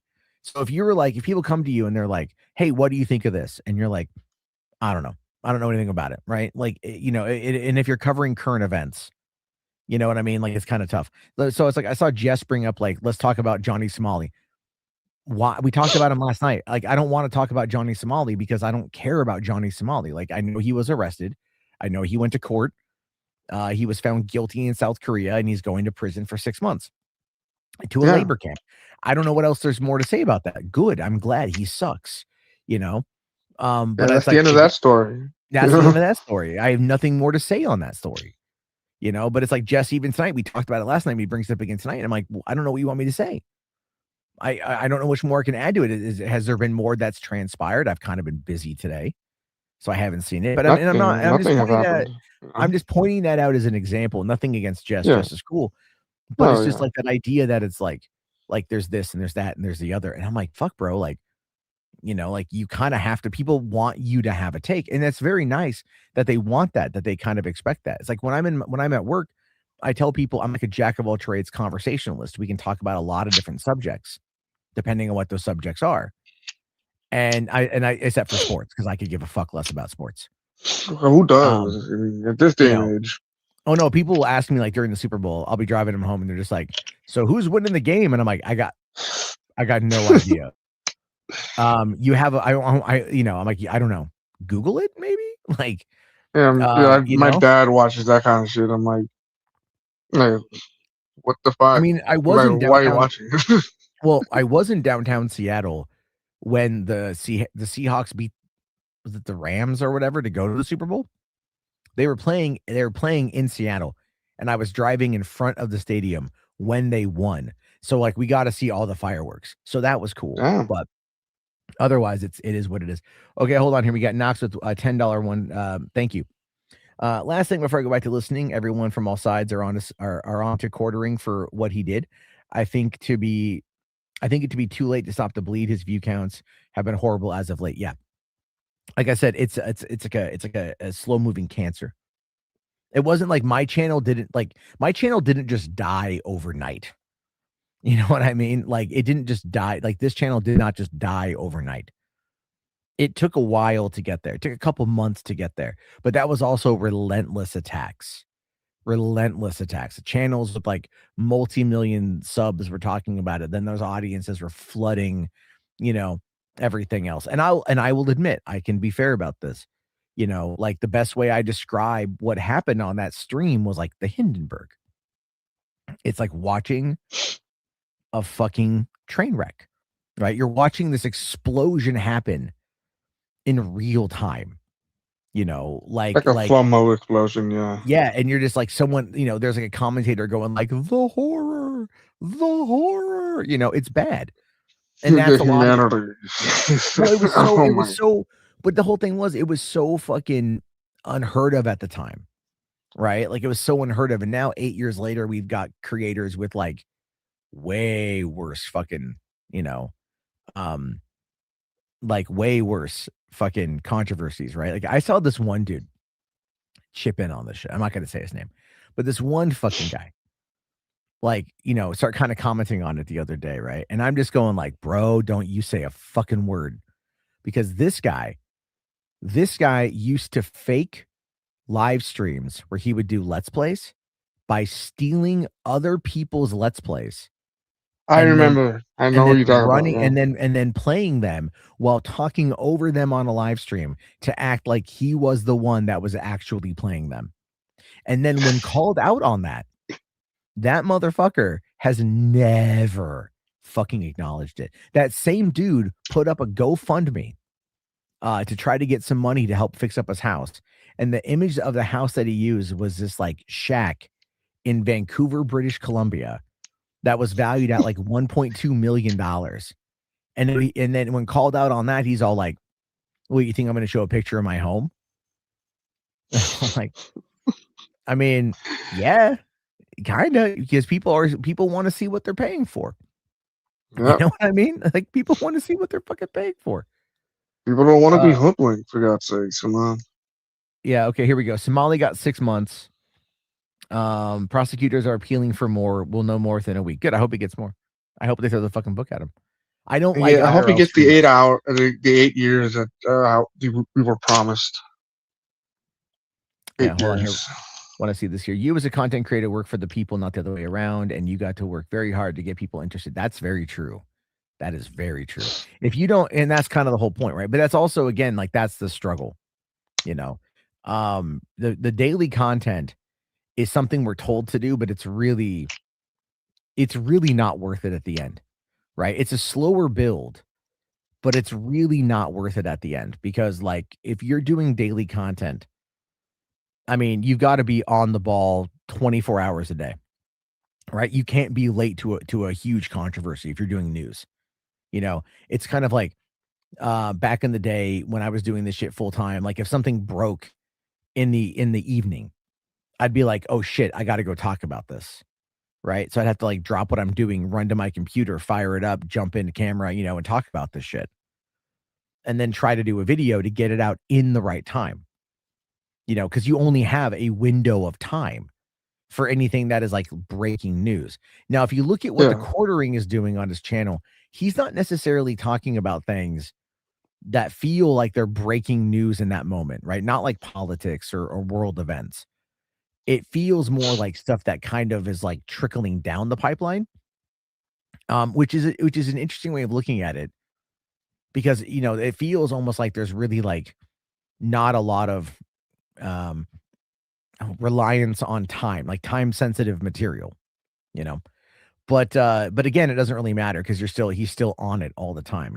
You can tell from all the shorts that he does, right? He does his live stream and then he records like 4 or 5 shorts from his phone and uploads them to Quartering News, and then he freeboots content on his main channel. So he's like scrolling through TikTok or YouTube shorts or something like that, finds something that gets a lot of views, and then he grabs it and then he just shoots that little thing and then bulk records and then uploads it, bulk uploads everything to kind of have content going on out. It's just fascinating. I will say, I mean, like, all criticisms aside, his work ethic is insane. Yeah. Now, I mean, he's also a stealing piece of shit, but it's like, that's kind of the whole point, is he's sitting there and he's like, I'm just going to freeboot all this shit and not even going to matter, not even going to care, because he knows that audience of people is not going to go over to his main content. And so it's like, what's the point then? Is it just ancillary income? Is it just to boost those numbers? Is it like, what is the end game here? So it's like, for example, I'll talk with AI about like how to approach talking about movies, because I'll be curious talking, and it's all like, well, if you're going to do it like this, you should do blah, blah, blah, blah, blah, blah, blah, blah, blah, all these little things. And I'm like, none of that seems interesting to me. And they're like, yeah, but this is the kind of stuff that, people are going to want to, like, if you're not wanting to do movie news, then you have to also then find an angle that people are going to be interested in for like the long term down the road, which would be like, like the color palette design of this particular movie, like doing that kind of visual essay. And I'm like, but I don't like that. Like, I don't like that. That's not what I watch. That's not what I'm interested in, And it becomes this constant back and forth. And again, like, you know, even a channel manager would probably look at the trends and look at everything going on and then be like, yeah. You know, it's like, okay, for example, look at Mr. Beast. Okay, Mr. Beast loses like $250 million a year on the videos that he makes. Loses money. But you know where he makes his money? Feastables. Where? Right? His merchandise. Like his ancillary businesses. So everything he does, that is all designed to drive you towards his business. So the Quartering is going to put out all of that content in hopes of getting you to go to Coffee Brand Coffee and order coffee from him, because that is what he wants. That's all drop shipping, right? Like all people do is they go, they place the order, the company handles the rest. He gets a percentage of it. That's it. That's literally it. And that's what a lot of the people who do coffee, you know, do on YouTube. So it's all drop shipping shit. And, you know, so that's, but his ancillary way of making money. So if people buy the coffee from him, he gets paid. Right. Yeah. You know, like he's got it, whatever. All those referral codes and stuff. Yeah. Yeah. Feastables is bad chocolate. Yeah. Oh yeah. I've never tried it. It's not bad. I've had it when it came out because it was the store. I've wanted to try it, but I've just never I like peanut butter. If there's a peanut butter one, I might try it, but I'm also like, yeah, they do have a peanut butter one. I'm like, how much sugar is in this? You know what I mean? Like, how much can I have? How much can I not have? I have to be careful. I wouldn't recommend it though. I wouldn't recommend it. I bought the wafer and the regular chocolate one. Might as well just stick with the regular stuff, you know. But you're just gonna pay a premium for it. Like, you might as well just get the shit. You know what? You know what pissed me off, man? This is so fucking so first world shit. So like Easter, right? My daughters get a bunch of candy, and my girlfriend had got what appeared to be Reese's, in this, like, you know, kind of like hollow carrot you know what I'm talking about? Like those, like they have like those candy canes that are full of candy, right? Yeah. This is like one of those, like, it's a carrot full of candy, and all the candies are all orange. Right. And so I'm thinking like, ooh, fucking Reese's, bitch. You know what? I'm eyeballing that shit for fucking days. You know, my daughters forgot about it. It's sitting there on the counter. I'm looking at it like, you're motherfucking mine. You know, and I'm just going like, but I got to have a high protein dinner to like be able to kind of warrant it, to kind of justify it. You know what I mean? I got to be able to go and do all that. And so I have like a salad and some chicken, which I enjoy. And dried chicken, that'd be good. Rotisserie chicken from Costco. Dude, you go to Costco, you spend $5 for a 2-pound rotisserie, and then you go over to their produce section and you get their Asian chopped salad, and that's got 2 baggies on the inside, and that's like 2 salads. That's like 2 dinners, man. And you're talking he's got a Sprout over there. Do we have a Sprout? Sprouts Market? No, maybe not near me. Not near me. I got a Trader Joe's, but that's, you know, whatever. We don't have Trader Joe's no more. The whole fucking point of the story is that I finally grabbed those goddamn candies, and I was like, "You're mine." And then I started eating them, and those motherfuckers ain't Reese's. It's just chocolate. It's just chocolate. Fucking just regular chocolate. Not even good M&M. It's like knockoff M&Ms, right? Like they're a little harder, a little staler, whatever the fuck. But they're like, the candy coating on it is not Reese's. It looks like Reese's. They lied to me. I was so mad. I put it back. I was like, "Fuck you." I put it back. I was like, "God damn it." Now I'm upset because I wanted peanut butter. Oh man, I know the feeling. I can't have too much peanut butter myself, but these peanut butter cups, have you tried the big ones? Like the big I'm careful about those just because of everything. You know, it's like I went to the doctor the other day and they weighed me. When I got back from my cruise 6 months ago, I went to the doctor and I was weighed at like 205 pounds. And I've dropped. I used to be 240, like a couple of years. Like when everything went down, all this shit from a couple of years ago, I got kind of depressed. I gained some weight. I got up to about 240 pounds. Now I'm down to 205. And that's nice. It's honestly, like, a lot of it I think is my job, because I lift a lot of luggage. You know what I mean? I've been watching the shit that I eat. What you eat? I've been trying to watch the shit that I eat. 10 years ago, I weighed 300 pounds myself. Wow. Fucking breaking my ankles and shit, you know? And Yeah, now I'm well, at 219 right now. there you go, man. That's good. Got to lose that weight. Yeah, You know, it's a lot of the moving around. I really don't watch a lot what I eat, but I tend to eat less now. That's the thing. It's like right now I'm nursing a Premier Protein shake. And it's you know, I use these as meal replacements when I get like a craving. I'm gonna have to ask you for some of that stuff so I can, not just fucking buy food all the time. Well, I mean, it's like, so when I'm at work, man, it's like, I'll be talking with ChatGPT, like, I got to keep my A1C low. What can I go and I get, like, because like what's open is like a McDonald's, like what's good at McDonald's I can actually have that's like low. And believe it or not, it just goes like chicken nuggets.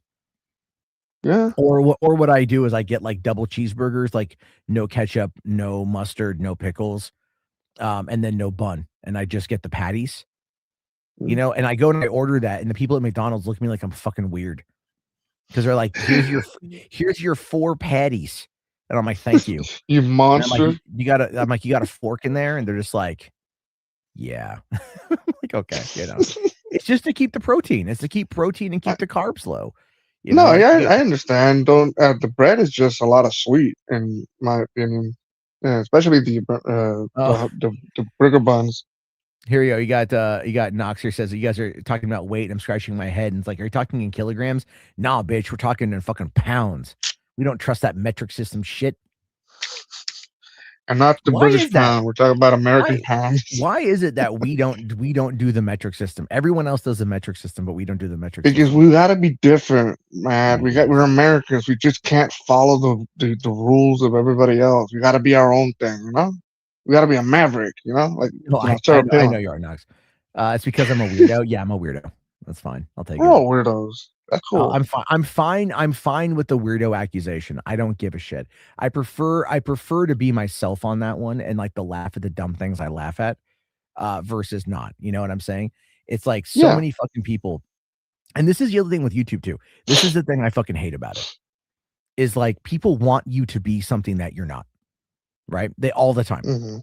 It's like people want you to like, act a certain way, have a certain opinion, and do this, do that, or the other. And it's like, that is something that I fell into hard 8 years ago.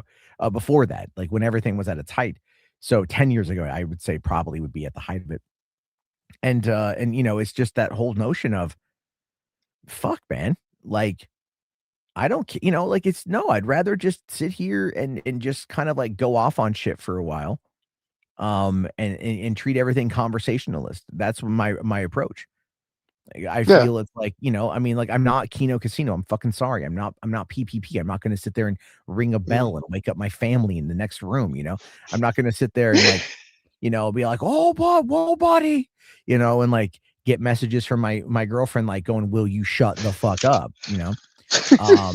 We all can't be the same. We all can't be caught up in the same cloth. Now, what would be great is like what I've thought about doing is, because I have property, I have thought about like getting the money for a tiny home and putting a tiny home in my backyard and then using that as like my office.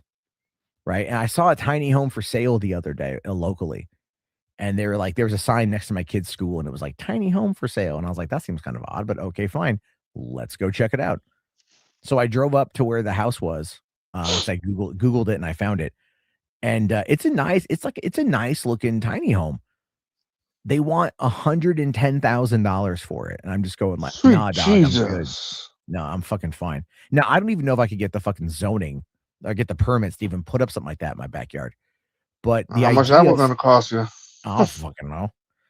I mean, the idea, I got 1.3 acres. I live in the woods. It's kind of like, there's room to develop, I think, a little bit, but not much.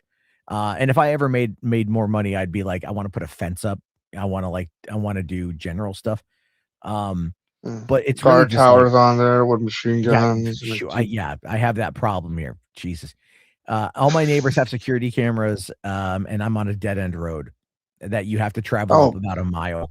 So, it's not like, it's like if you come up this way to my house, you still got to turn around to get the fuck out. And we're talking cul-de-sac, like kind of dead end. No, we're talking like it's a long road. It goes up about another, I'd say about another 3/4 of a mile, and then it cul-de-sacs. But like, you know, it's just like, again, there's some neighborhoods up here, right? There's people up here, but it's like everyone's got cameras because we had a halfway house for a while. And the halfway house, Really? yeah, the halfway Jesus. house, there were some people there that were naughty. One, I don't know if this person was, whoever did this was from the halfway house, but on Christmas night 2017, so our first Christmas here, my daughter, my eldest daughter, had just been born like 3 weeks earlier. So this was Christmas night. Somebody stole my girlfriend's SUV and then flipped it Gee. into a creek about probably 10 minutes away from the house. And because it was icy that night, right? And so I don't know if have you ever seen the image of me holding the knife and kind of giving that weird grimace? You ever Yeah. seen that image? That came from that I've because seen that knife was found in the back of the car. Fucking whoever, hell, dude. and you know the sad thing, I still have that knife. And you know what it's used for? I use it for opening kitty litter. Oh my god. That's what it's for. This like whoever the fuck had this like 7-inch blade. And shit, 6-7-inch blade, and we found it in the van. And like the cops were not interested in it whatsoever. The cops were not interested in anything whatsoever. So we said fuck it, and we just kept it. It's kind of our keepsake. But what pissed me the fuck off about that is I had just bought the car for her a few months prior, and then I had to go and spend another $500 to junk the car. My god. I was pissed. I was fucking Hey, pissed. can you imagine the person like shows up to ask for the knife back? I you know what? I've kind of had that daydream a little bit, but we have security cameras now, and it's a lot different. Oh no, but like they're reformed and like just like, yeah, can I just have my knife back? I'm moving out of town. Can I just have it back? That would be pretty funny. Let's see here. Frexian here asks, what's the average house cost in my area? In my area, I would say between 550 and 600. I bought my house for 280 9 years ago. This month, actually, we moved in 9 years ago this month. We got for 280, and then when COVID happened, people just moved up here. And so houses started really heavily increasing in price. So my house now is, I want to say like 520 is what the county assessor put it at. But given like how much this area is, the houses here sell. When you put a house up on the market here, it sells really quick. I could probably get at least 600 for it. In its current condition, I wouldn't have to do much. So it's basically like people up here. This is what my realtor at the time called this pocket of the Northwest the last oasis in the United States, and he's not wrong. You know, we're an hour outside of Seattle. It's a small, quaint little like area. You know, a lot of people have moved in. It's gotten a lot more traffic since when I first moved here. You know, which is really funny because like it's all like the west side of the city is growing, but they still haven't found a way to make the mall profitable. So go figure it out. But how are you gonna do that? Well, here's the thing. There's this apartment complex that they built and recently built it. And I asked a passenger one night, 'cause I was dropping them off there. I was like, hey, like out of curiosity, like, what's the rent here? And the lady was like, for a 2-bedroom, we spend $2,300. And I'm like, God damn, because my mortgage is less than that. But then again, I'm also building equity in my home.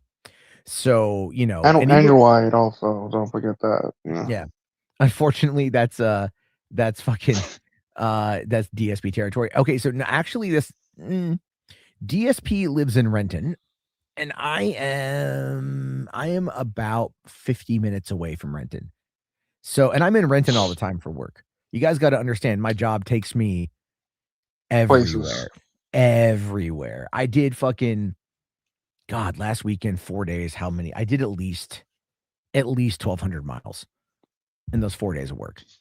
Fucking everywhere. But I'll tell you this though, man. The first Thursday when I worked, it sent me an hour and a half east of Olympia to pick up one guy at the base of basically almost at the base of Mount Rainier.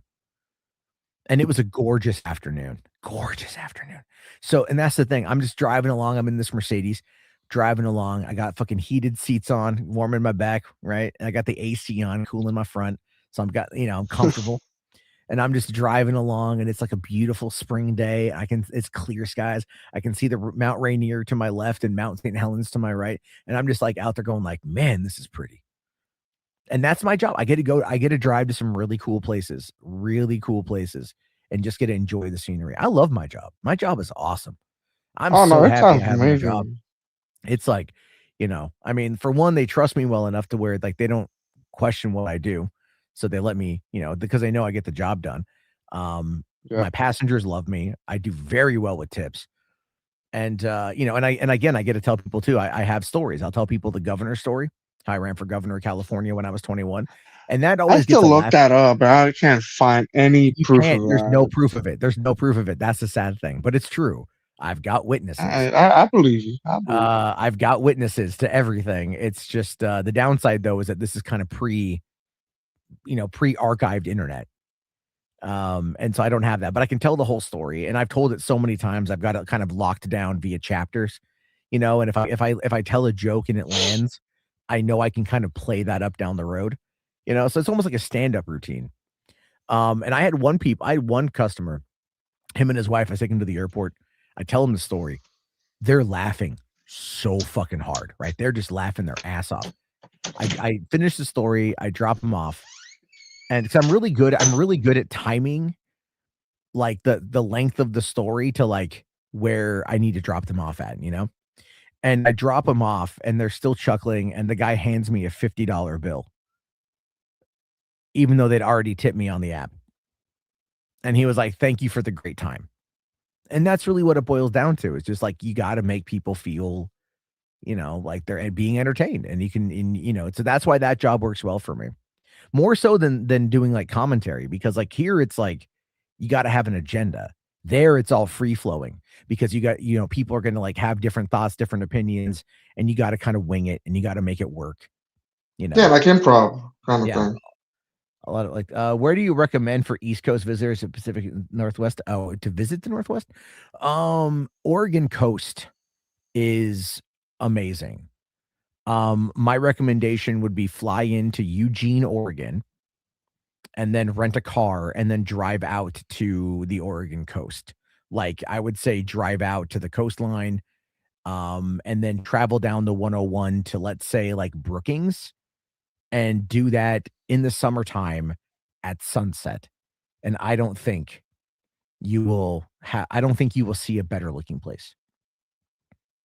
Yeah, Knox, that's great, man. Yeah, if your work leaves you alone, like micromanaging is terrible. If they leave you alone, you get shit done. How do I have a job? Me anxious, How do I have a? I don't know. They fucking hired me. It's called an application. No, I don't think. I think this person is unblock my friend Anthony. You are a Boulder boy. I think this is just Anthony. I think it's Anthony Chabot. I think it's Anthony Chabot. Ah.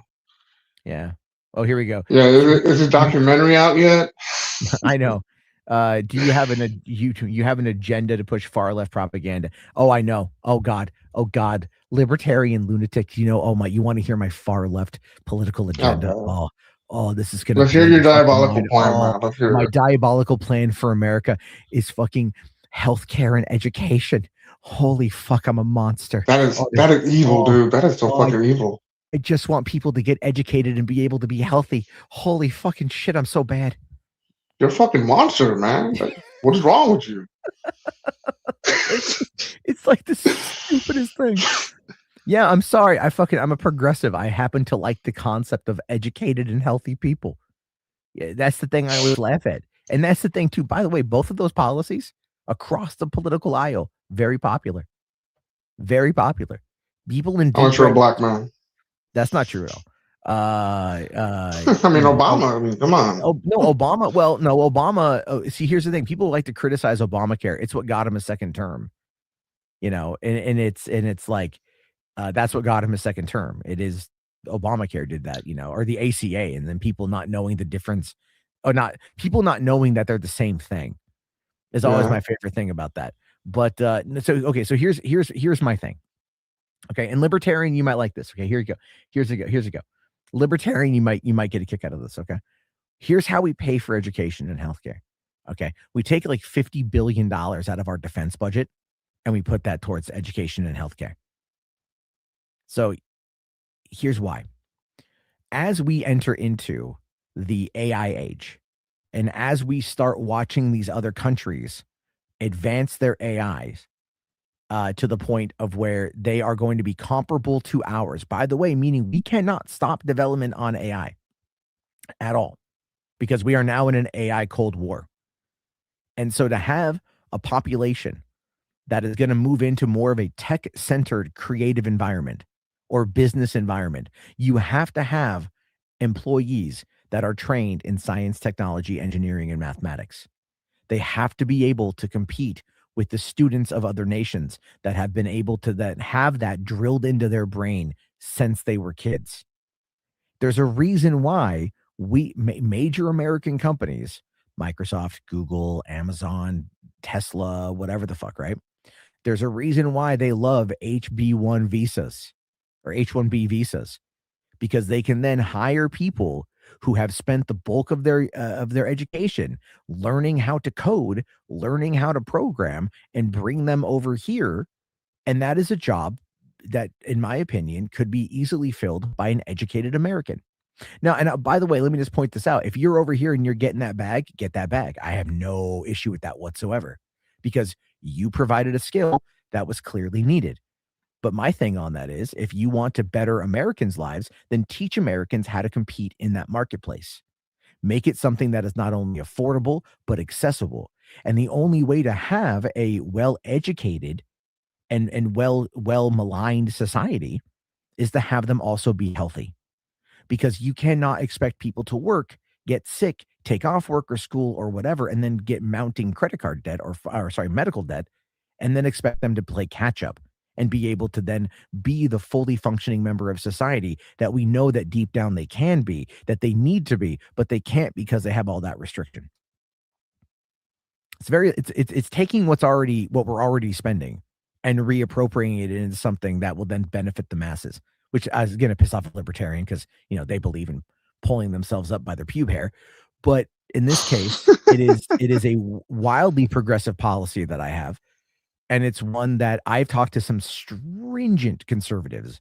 Like, I'm talking like Obama is the N-word type conservatives. And pitch that. I get some weird conversations. And I pitch them that idea and I tell them exactly what I think about it. And you know what they say to me? They say, that's actually really interesting. And I can agree with that. So if you pitch it as everybody wins, this isn't a forcing people to go into technology, to go into computer programming, but this is offering a way for people to get trained, to get educated, and then to be competitive in the marketplace. Right? You know what happens in West Virginia and the dead coal mining towns? Because remember, Trump said we're bringing back coal. We never brought back coal. Clean burning coal. Clean burning coal. That seems like such an oxymoron. Such an oxymoron. Yeah. Right? Exactly. Yeah. And so Trump says all that shit. We never did it. But they have a bunch of these coding centers where they teach these former miners how to work in the tech industry. And they're teaching them skills to be able to take care of themselves. That's a good thing. Sorry. Yeah, that's communism. That's what it sounds like, Matt. Yeah, in regards to AI, either you adapt or die. I've been saying that forever. Holy fucking shit. I've been saying that for years now, and people have been on my dick about it. Oh my God. Donovan. I have to keep my head down when I talk about AI, especially with a lot of friends of mine. Man, it's like I hit a nerd when I talk about it or anything good about it. Well, see, so I've been noticing there's been a shifting in the conversation, right? And so like there's this one guy, I had to unfollow him. I've known him for years, but he just got to be too much for me on Twitter. And because he would be like, fucking AI is the devil, AI is blah, blah, blah, blah, blah. And I'm all like, but bro, like, don't you use ChatGPT? And he's like, oh yeah, I like chit-chatting with it. And I'm like, what the fuck, man? Like, you can't sit there and be like, AI is the devil, but I'm going to go talk with my chat bot. Do you know the thing I love about AI, man? Fucking, I love everything. Not everything. No. What I love about it is, and I've actually made some extra tip money by telling passengers about this if they're going on trips. You can go to Wikipedia, find an article that you want, like a long article.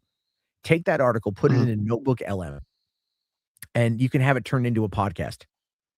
Like you can tell it like a long form, explain this to me podcast.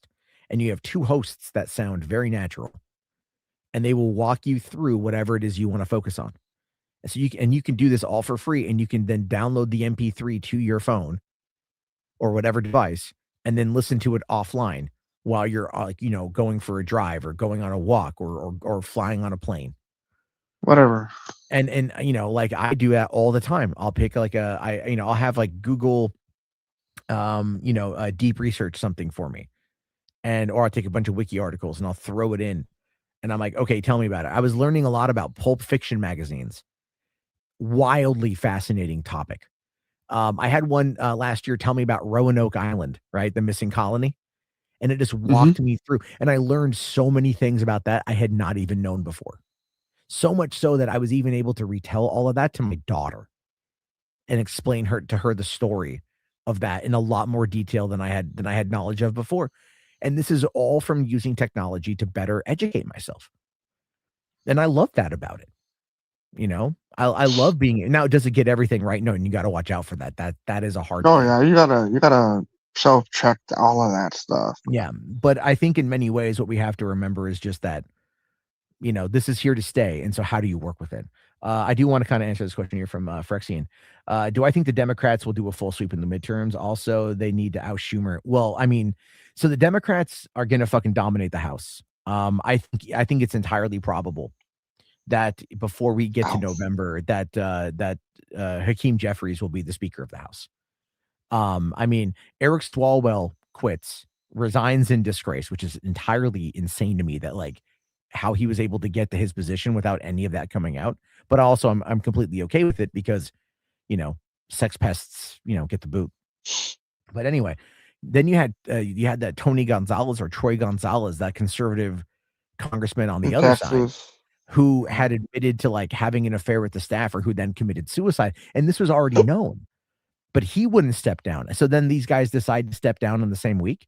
You're telling me that's not coordinated as fuck? I think the biggest news was the Swalwell thing, because he was the one running for governor, wasn't he? And he was also the front runner, I believe. Yeah, now we got to worry about Bianco, whatever, and some other fuck. I don't know. I don't even know, man. The thing is, California, and Mo, you know this. Yeah. California will never elect a conservative governor. Not again. I mean, who do we have as a fucking fine? I haven't lived there. I haven't lived there in 11 years. Yeah, because all I've ever heard is Swalwell, and I know all of Kamala. I think Kamala is up too, right? Yeah, she was here, but acting like I don't think she lives here no more. I know. Well, I don't know, man. Because I know the front runner for and a more popular Republican candidate in California is the Riverside Sheriff Bianco. And I've seen that shit everywhere, especially here in Whittier. Well, I mean, Riverside. Well, because Riverside's not far away from there anyway. Yeah, I told you this about. But then again, it's kind of like, I was like, you told me that. I was like, I hadn't been following it, so I was like, okay. But the thing you got to remember is that, like, outside of even in the major cities, you've got a lot of conservatives, but it's kind of like it's almost like Kevin McCarthy was out of Bakersfield, you know what I mean? And he became Speaker of the House for a hot minute. So it's like, anything could happen. I don't know, but I don't think California is going to elect a conservative. Not with everything that's going on with ICE, that fucked up Southern California, which that's gonna fucking go overwhelmingly blue. And so anyway, I do think that the Democrats. I'm looking at the candidates. Yeah. Okay. When it comes to the Senate, I don't know. There's now some belief that the Democrats could potentially take the Senate as well. Not with the supermajority, but definitely with the majority, meaning that any kind of impeachment against Trump, which would be inevitable to happen, that they would then end up having enough, they would have enough to impeach him in the House, but not enough to convict him in the Senate. But all it's going to take for Trump to get convicted in the Senate is for him to be completely feckless and lame duck. And he's basically there. He's basically there, right? Like he is, his brain is mush. He's mush. He's gone. And I think everyone knows it, right? That's why they're trying to push JD Vance, but he has got no personality He whatsoever. has no spine either. So that too, but like, him at that turning point event in Georgia, and was just like, the guy knows how to repeat things that he hears. And he's an intelligent guy. Make no mistake. That's the other thing too. But he's intelligent, but no one likes him. Like PPP would have a better shot at getting the nomination for president over someone like JD Vance, despite the experience difference. And I say that because PPP is really good at like dangling keys in front of people and getting them to be like, whoa, buddy, vote for PPP, right? Like Ashton Park's fucking perking butthole, fucking, that could be a fucking thing. But that's Dude, I saw a video of PPP before you started your stream, and he really is like very charismatic, and he really, really knows how to hype people up. Like, wow, it's all the preacher training. It's all propaganda. It's true. It's all. Maybe I should join the preaching tanks and all that stuff. I mean, if you know how to proselytize, then it's like you can fucking own it. Maybe Enoch can recommend me someone. Nah, it's like, no, but it's very true. It's very true. And again, but he has been able to build that persona and work on it to where it's been able to kind of get him to where he's at. Go watch old PPP videos from like 6-7 years ago when he was, going after Ralph, and he was sitting there like looking at like his phone camera, or his shitty web, like camera from a laptop or something. And he would just go off for like hours. Like he's got experience in that, but now he's been able to refine it a bit more to work. Hold on here. You just got pwned. Asks, are we in fact now listening to an AI Matt clone? No. Not I yet. wish so. I mean, if I could find a way to I'm not gonna lie, if I could find a way to do it sometimes, I probably would. Let's see. Rubio has a better chance than Vance. Yeah, Rubio does. But I think Rubio would lose Florida. It's just like, because nobody likes little Marco, dude. Nobody likes little Marco. Let's be real. Little Marco. I fucking hate the little motherfucking twerp. I mean, like he's the guy that's going to be like, I'm running for president, and I think I could do a good job. I was Secretary of State. It's like, yeah, no, you were like, you were a felted cheerleader at that particular point in time, is what you were. It's bad with him. All right, here are the top contenders for the governorship. Like I said, Chad Bianco, Republican; Steve Hilton, Republican; Katie Porter, Democrat; Tom Steyer, Democrat. Katie Porter is Matt an interesting one, because I think if she would have had like because she was kind of a rising star in the what's it called? She was a bit of a rising star in the Democrats, but there's like video of her like berating her office staffer or something. Like she's got a fucking temper, dude. Like she's got a fucking temper on that. She was trying to run for Senate against Adam Schiff, and she lost in the primary pretty spectacularly. So now she's coming out, and she's telling him, she like, and so she's going to come back in on this shit. But I don't know. I mean, I don't know if is Kamala running? She's not running, is she? No, she's not. Tom Steyer, Matt Mahan, and Betty Yee and Xavier Becerra are the only Democrats. Okay. I'm not see again. I don't quite know. I mean, whoever. I don't see California voting conservative. I'm sorry, like I just don't. Would you be surprised if you did? I would be very surprised if that happens. Hold because on. Tom Steyer is. Go ahead. Well, no, I mean, I don't know who these candidates are. I know Katie Porter from when she was in the House, but I don't know, who the candidates are. Just because I don't live there anymore, like I haven't paid attention. I know. We don't. We're too low on your totem pole, Matt. You're not too low on the totem pole. It's just that it's like I don't. It's. I know, man. I know. It's just a joke. Come on. If you're not there, then you're just not there. I don't even know who the governor of your state is. I presume it's his name is Bob Ferguson. That's his That name. is a typical That is Northwestern name. His name is Yeah. Bob Ferguson. I'm Bob Ferguson. I'm the Washington governor. I know Matt Jarbo. I watch mean, his rating go down. the governor's mansion is not too far from my house. That is true. I have delivered food there before. That was kind of funny. Back Really? a couple years ago. Yeah. Amazing. Yeah, a couple years. When because I'd get it's to the state troopers that are guarding the house, but it's no, I mean Washington, like I said, Washington, this area is kind of an interesting place to be in anyway. I delivered to military bases myself when I was doing Uber Eats. It was awkward.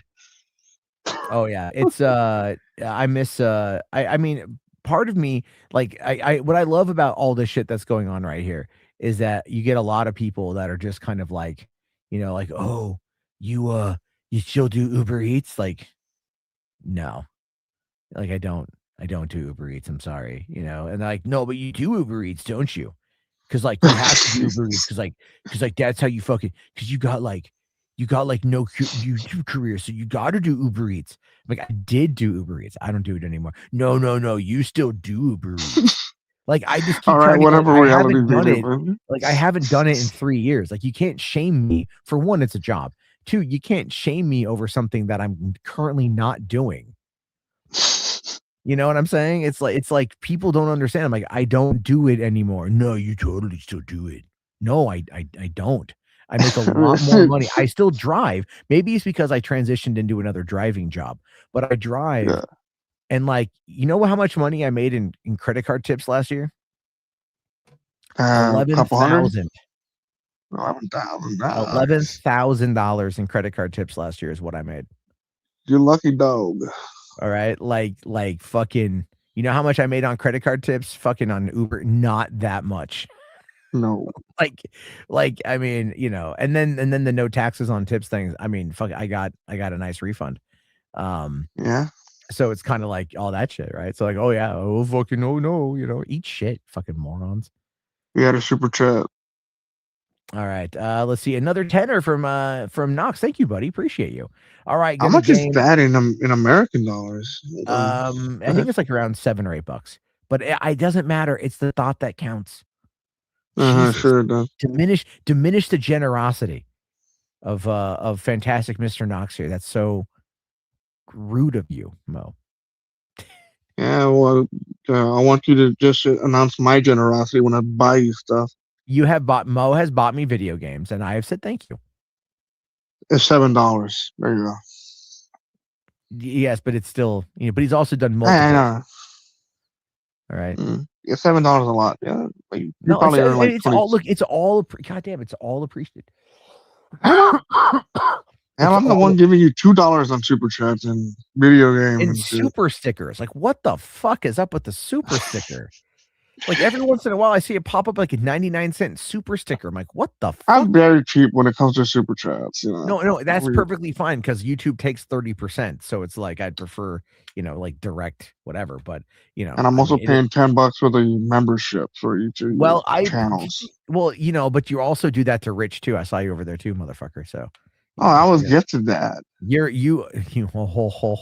maybe he does that shit. Anyway, let me get to this one from Knox. Thank you. All right, good game. This has been a good listen. As a first timer, despite the politics topic right now, but everything else has been entertaining. It ebb and flow, man. Ebb and flow. Everything is like, everything will ebb and flow. But I appreciate you. Thank you very much. Send more money to Matt. He needs 6 to 8 American. What can I say? I'm entertained. Hey, man, listen. If you want peak entertainment, go find the Boulder Stream. If you'll watch me crash and burn like fucking, like United 93. It's bad. But I thank you. I like the ebb and flow of things. I don't like to be structured. I like to go back and forth and see where it goes because I think you get the more interesting conversations that way. Yeah, more genuine in my opinion. Or genuine. Don't put it. Genuine, whatever you want to call it. I'm on it. I don't even know.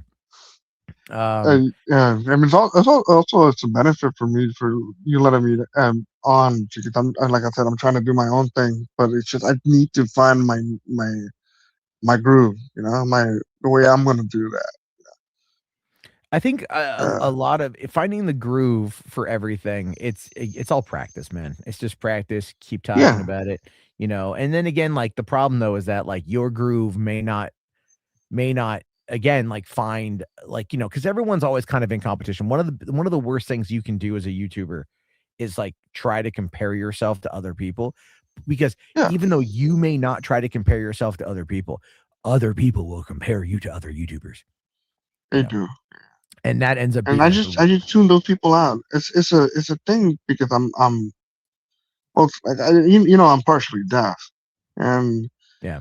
the benefit I have from that, it's like I can easily just block people out of my fucking head when I'm listening. It's like I don't really want to hear your fucking negative comments and trying to put myself down. Like, yeah, I'll leave that shit outside. I'm not Mo Moon from like 6, 7 years ago where I was a bunch of fucking complete asshole. I was picking fights with like you and Tipster and all that stuff. So like, yeah, I don't want to be that person anymore. So I'm like, I just want to be a little bit more me, because Mo Moon, you know. And I don't know if you I would like to think that I changed over the past 2, 3 years that I've been you letting me on sporadically sometimes, how I conduct myself and all that, Well, I mean, and which is that's yeah, you gotta definitely do um you gotta just keep at it, right? It's kind of like, like what I hate is when I'm doing like movie reviews, right? Or like I'm trying to do like let's say a podio commentary. I get in my own head about like the format and the structure. And I want to hit all these beats and hit all these points. And I want to like so like I'll go through and I'll like I'll work on a script or something like that. And then if I'm reading the script, it sounds like I'm reading a script. That's one of the problems that I have is like it's like flowing naturally. I'm really good at flowing naturally, just naturally. But if I'm trying to read off something, it sounds like I'm trying to read it. And that's mhm, something I'm working on. It's a skill set. yeah, So you have that. And then like, so like otherwise I like to just kind of wing it. I like to have points I'm trying to hit, but I'm like, let me just I'll go off on in different directions on different tangents, but again, like the ebb and flow, my style of ebb and flowing is something that does not necessarily work well with a lot of people on in the YouTube space. I think mostly because um either they want particular topic structure breakdowns, which I'm not good at because I'm mhm, always just like, let's go and see where it takes us, like a fucking river. You know what I mean? And yeah, I like that because that's the way my mind works. And then also my whole thing too is like I'll get frustrated if I am like, let's say I plan something out and then like something goes wrong, like my OCD kicks in. And when my OCD kicks in, then I'm like, I can't fucking focus. It's one of the reasons why I'm not really on camera as much is because mhm, of the OCD. And it's I have to like be perfect. It's like if my lighting will be good one day, I'm like, I like the lighting. And then I'm like, let me hold it. And then it shifts. Something shifts, right? And I'm like, that's "What the fuck understandable. happened? Like, what the fuck happened?" And I'm trying to, like, fix it to get it back, fix it to get it back, and I burn myself out. And that was a big problem even back then. It was like what I felt were, like, the expectations of shit. And so now I've come to realize that the key thing that I can rely on is that my voice You good? can do a lot of the heavy lifting. Like, for example, when I'm at work and I'm in the work van and I'm talking to people, I'm in the driver's seat. I'm facing forward. These people, they're not seeing my face. They're not seeing any of my reactions. you know? And so if I'm making them laugh while we are not looking at each other. So they don't get any kind of personal, like they can't look in the mirror and see my eyes, right? They can't look at like anything other than just the back of a fat fuck's head, sitting in the seat, driving down the freeway, telling them a story. That's what they listen to. That's what they get into. And I think that is what I've been working on in regards to my skill set is being able to do Mm, that. And so one of the things, and I get told this too. I'll get told like, oh, I get told you have a voice for radio. I get that a lot. right? And so then I chime in with like, I got a face for it too. You know, and like just I mean, self-deprecation, self-humor, you know, you got to make them laugh a little bit, you know. Yeah. But that's again like part of it is just like you have to just find your voice and like whatever that is.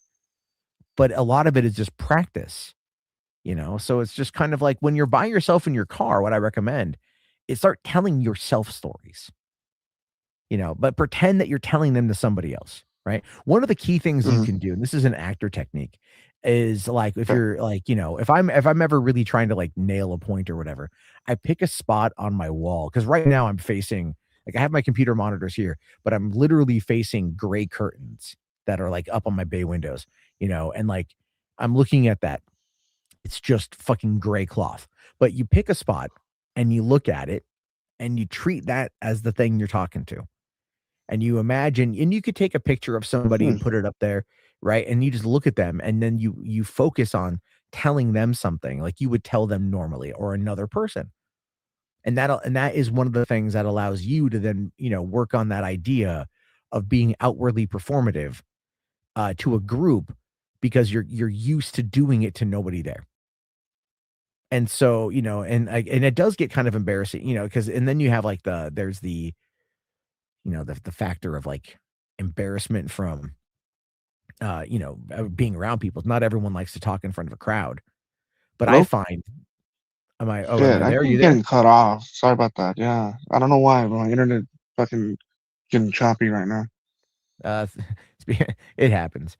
Libertarian Yeah. says, will you ever unblock my friend? Now I want you to confirm something to me, Libertarian. Is your friend Anthony Chabot? Chobot.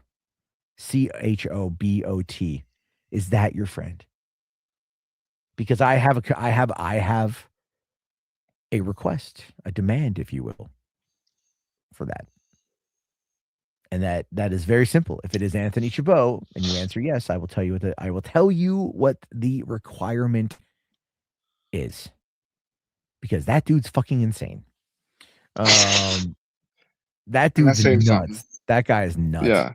No, he'll tag me. He'll tag me on YouTube and he'll be like, I'm upset that Matt Jarbo's not streaming because he's at work. You know? Like, hey man, because it's Colombo Day. Hi, Matt Jarbo. There we go. That's the voice. Hi, Matt Jarbo. My name is Anthony Oh my Chabot, god.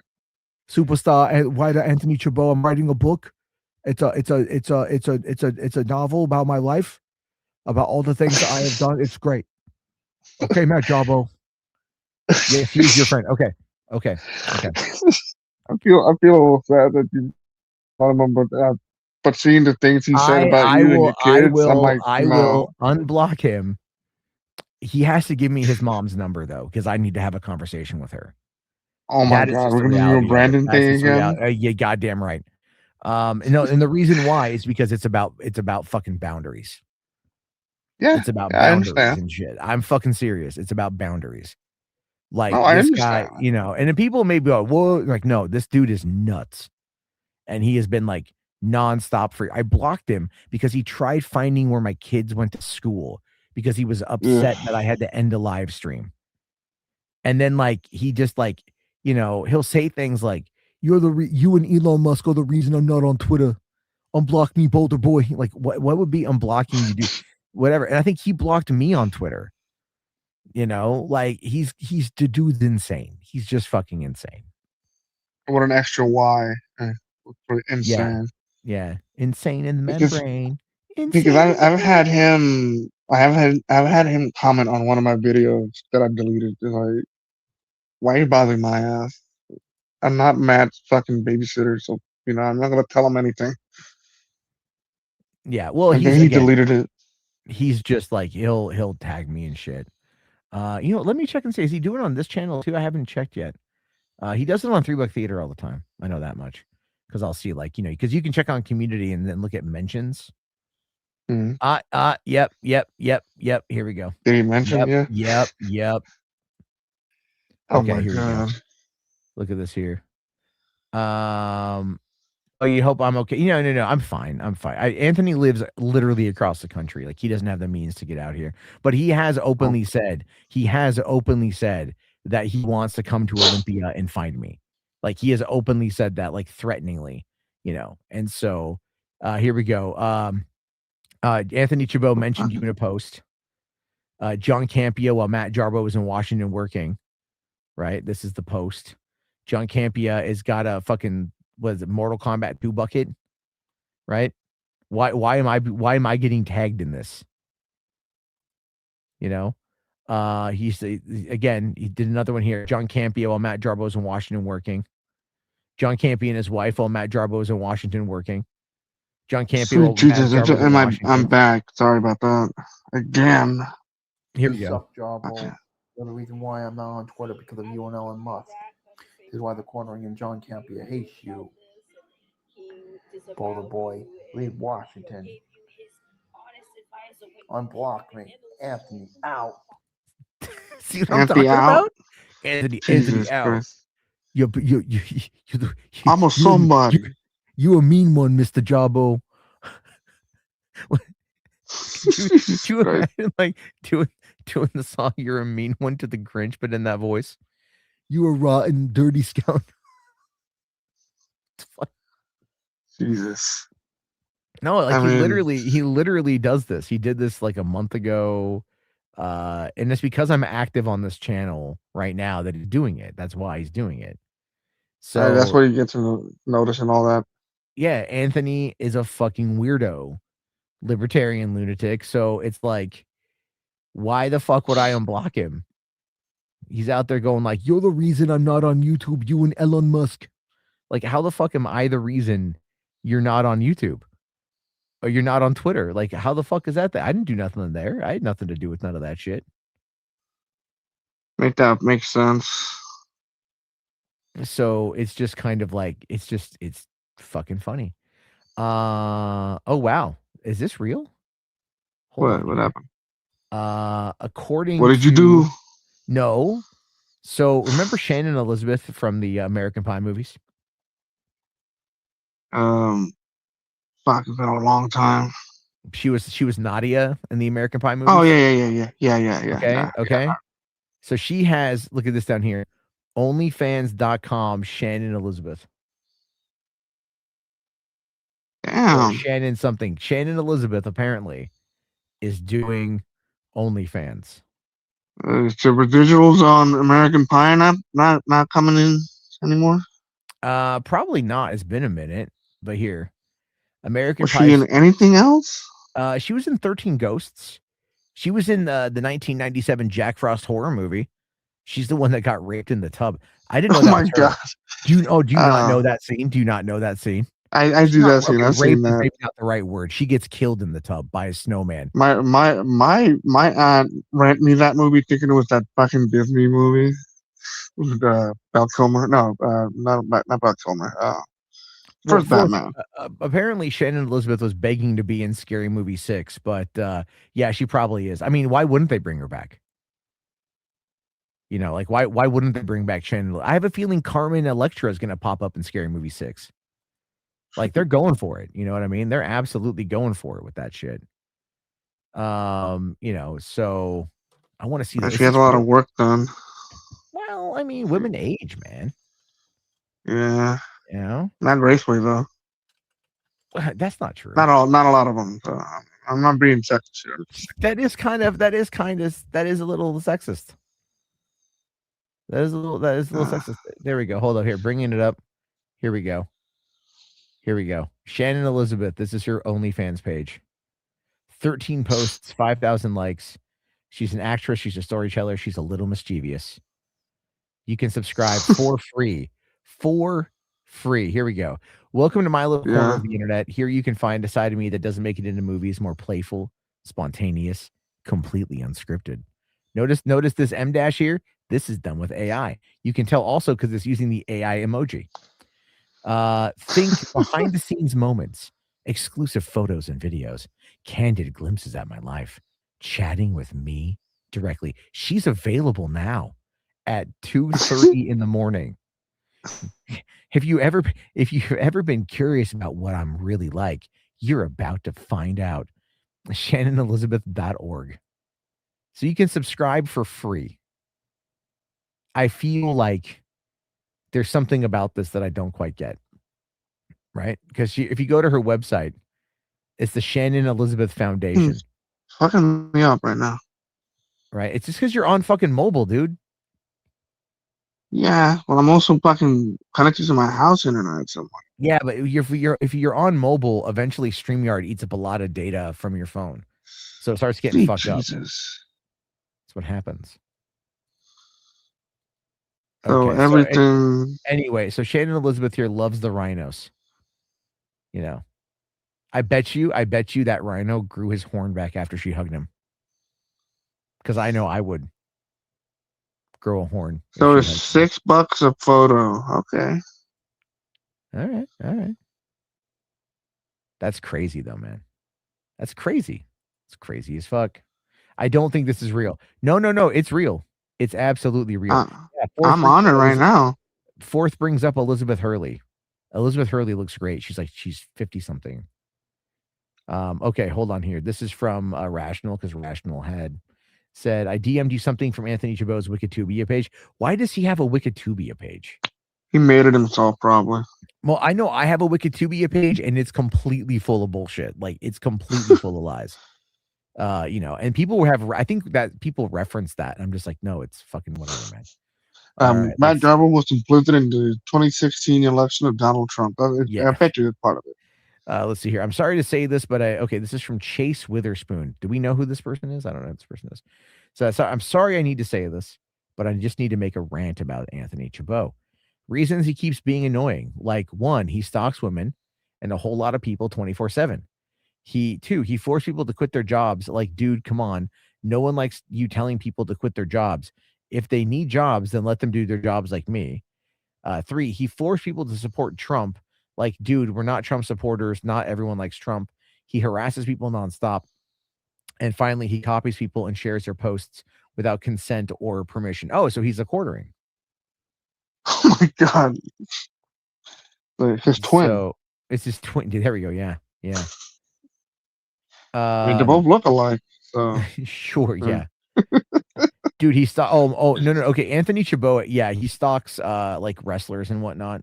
He was like, oh my God, he's one of those. Oh, fuck. What, you think he'd be anything different than that? Come on.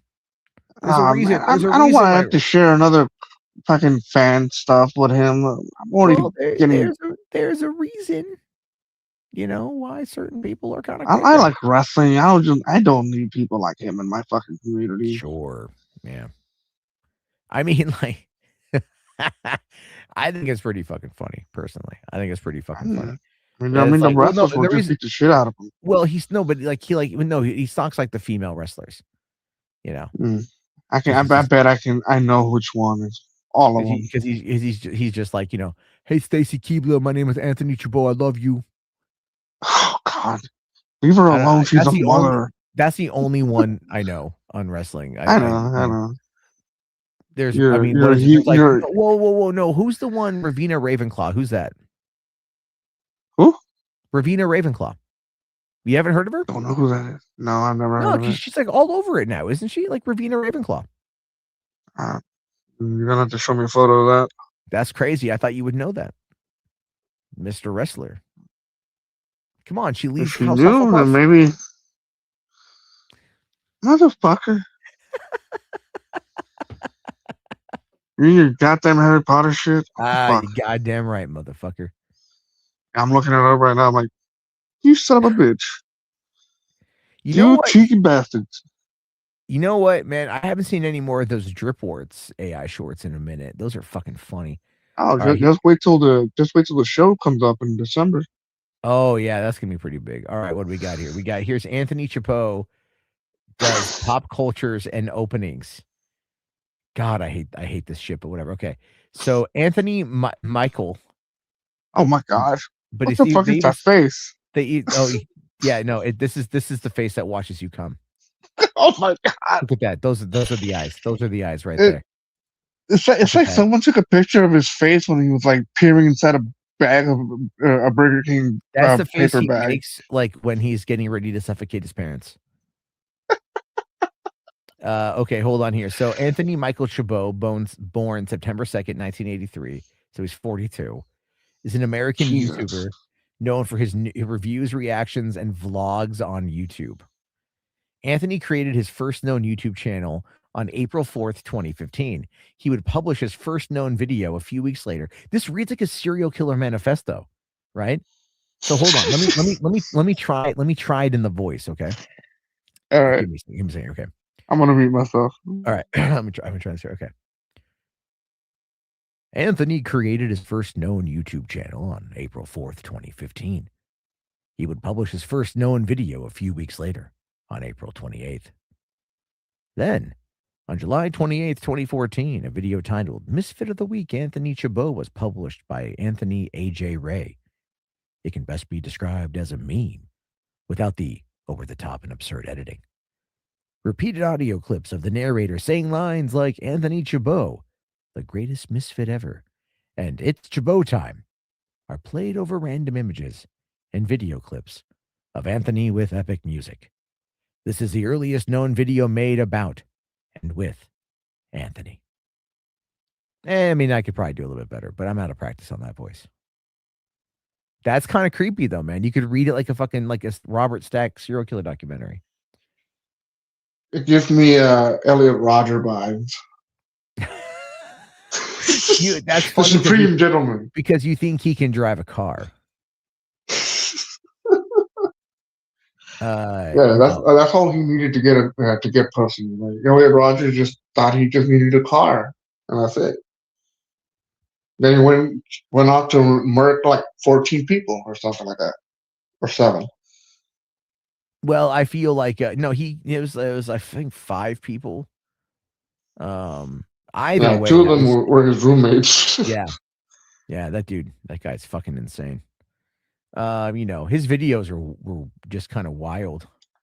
It was cringy when I first he still is cringy when I hear it, like, I'm the Supreme Gentleman. I don't know what you it's almost Elon Musk kind of vibe. Well, I mean, he's a Nepo baby from one, and then 2, it's like this guy, he thought that he was entitled to everything.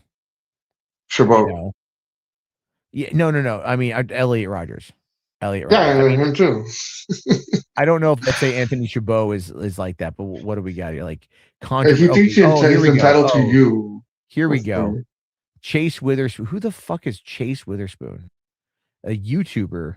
Okay, I gotta look this up. Who the fuck is this guy? I mean, all right, hold on. I think this is the dude. I think this is the guy right here. I have a feeling this is him. Right. Streamed a year ago. Hello, folks. Don't mind my shirt off. It's hot outside. What the fuck? Yeah. Okay, so I think this is the guy. I don't need that in my mind, man. Why you have to show me that? Hold on, let's see. Oh god. Oh my god. god. Oh my god. Don't mind my shirt What's wrong with you? because it's hot outside. Yo, dude, that's fucking. It's a melted milk dud. What the fuck? Years of trauma. That's the years of trauma you're Don't mind my shirt. to go It's to the hot outside. I was at 8-minute 49-second video. Hold on. I gotta see. Does the AI can the AI give us a fucking summary of this shit? No, I'm good. I'll get off that. Fuck me, dude. That's fucking funny. It's just a dirty potato man with his shirt off. That's it. You don't need more. What does potato man mean? That sounds ableist. He has a round potato head. That's the thing. I'm more focused on the nipples than anything else. I'm sorry. That's like that. Yeah, like I know you're nipple, more focused on nipples. the nipple that's very just off center, and you're like, what am I looking at? It's all like, isn't it glorious? Look at this. Look at this melted milk dud on a hot day. Does it make you want my chocolate? A melted milk dud. That's what it was. My gooey center. That's what he should be doing, and then like slowly rubbing the nipple, and then that would be like, not what I want. You should no. be the sponsor for Rolos. Fucking well, that would be interesting. Like, hi Hey everyone, man, my name is Matt Jarbo. I'm I'm a a type 2 diabetic, but Rolos are fucking awesome.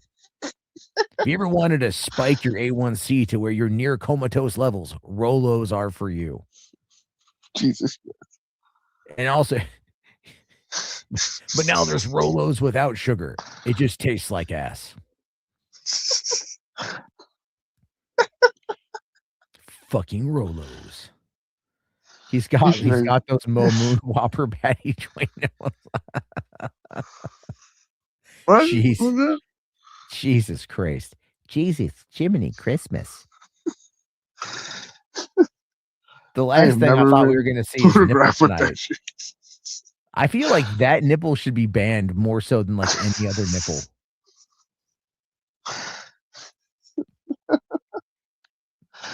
Like, surgery can make that thing saggy with the butthole. It's a day of exploring anatomy of people that we find to be inherently gross. But then again, I can't say anything about that guy. I don't know anything about that guy. The only thing I know is he's got really lopsided nipples. That's all I know. I mean, you're the one who wanted to watch him with his shirt off. It's the morbid curiosity. Curiosity, yeah. And that is where the problem lies. I mean, that's what Saggy said when she was watching, looking at the PvP starfish. I don't even know where to. She found that video pretty quick. I don't even know where to find that video. She's earnest in that way. Her Google skills for finding pristine white buttholes is very good. She's like the Sherlock Holmes of finding like the worst asshole ever. I just find it to be fucking funny because it's like, it's like people get really fucking into that, like that was how far PPP went back then. Like he was like, like, I will show you my asshole and you will like it. Whoa, buddy. Whoa, buddy. I can't do it very well. Oh my God. Oh, you didn't finish reading the controversy. Okay, yeah, hold on. I gotta find the controversy section. I gotta. Oh no, we're going back to him. We're going back. It's like a fucking sequel, like a shitty sequel. It's like The Godfather 3. Just when I thought I was finished, you just pulled me back in. Yeah, he's our Sofia Coppola. Fuck. All right, here we go. Okay, fine. Chase Witherspoon fallout. All right. Anthony would befriend a YouTuber named Chase Witherspoon on Facebook in July 2020. They would do countless videos for each other and frequently comment to each other across their videos. Anthony also defended Chase when he was being called a simp in 2021. Chase copied Anthony's thumbs up, thumbs down videos.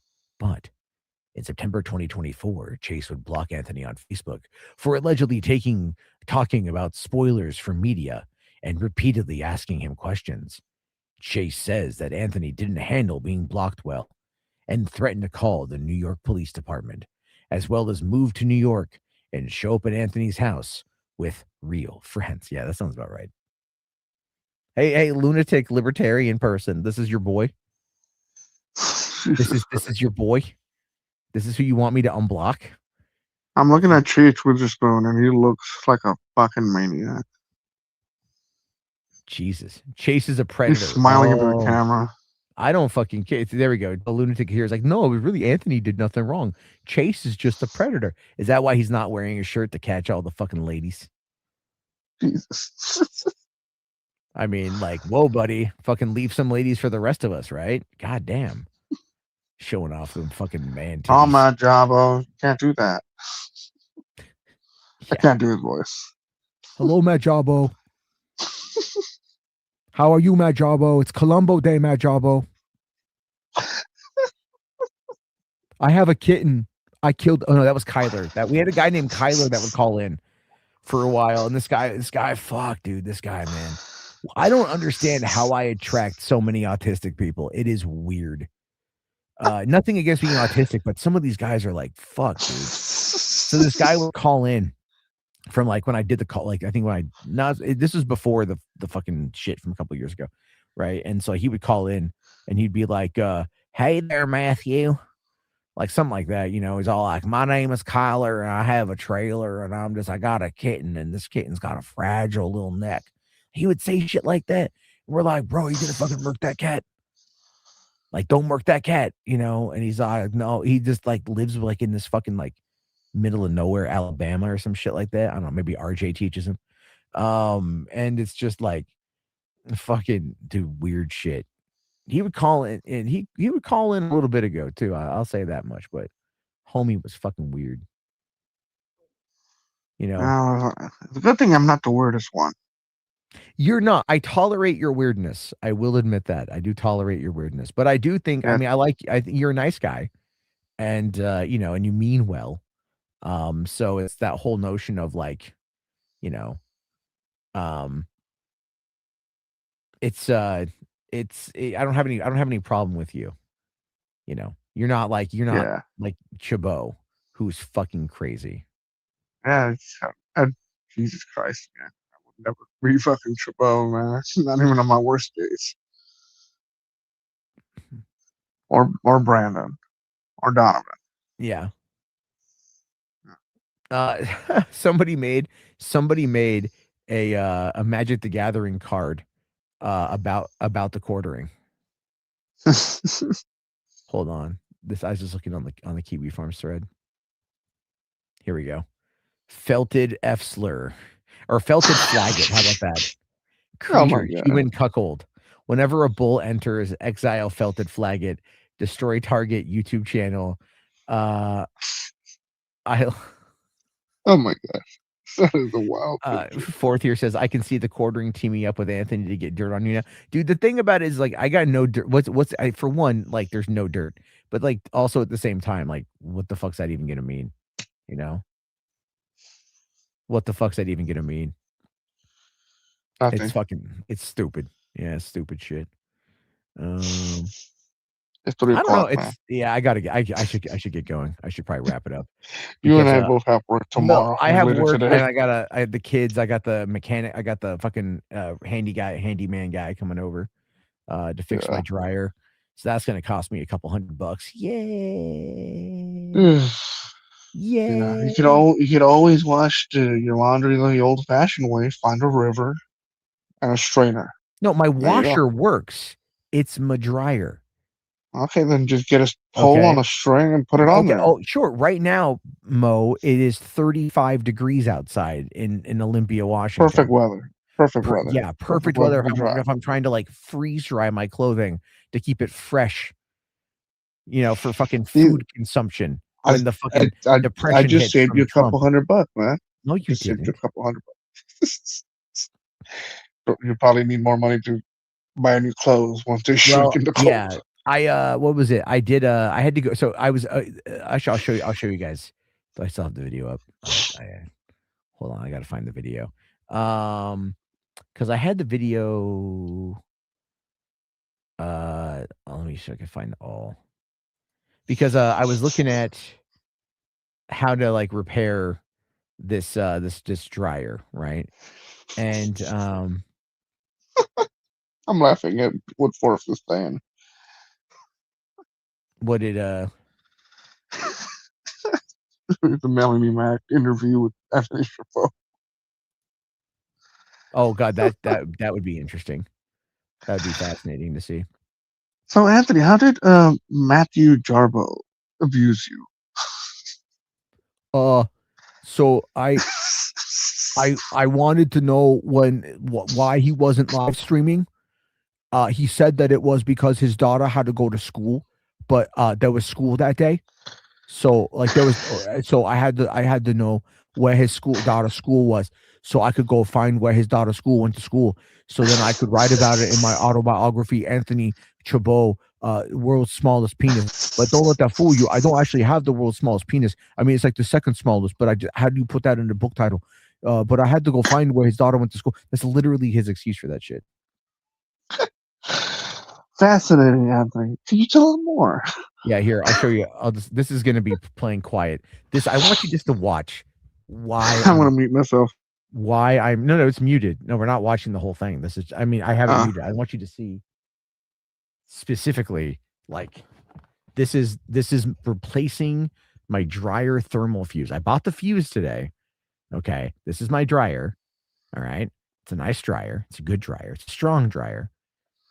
But just like this guy, even the appliance company that I went to buy the fuse today were like, yeah, go to repairclinic.com and find the video on it. And I was like, I already did.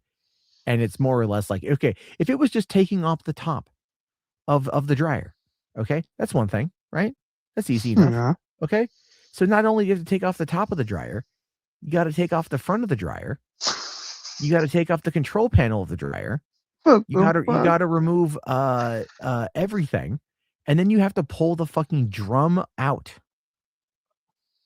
Just watch this. No, this is literally, I was like, I'm not doing this on my own. I would break everything. You know, I mean, my dad was like, I could maybe come over tomorrow and help out. I'm like, dude, for one, you gotta prop up the dryer to get to the bottom screws. Mine are stacked. This is a stackable unit. Okay, I don't have the room to like pull it down and like do all this shit.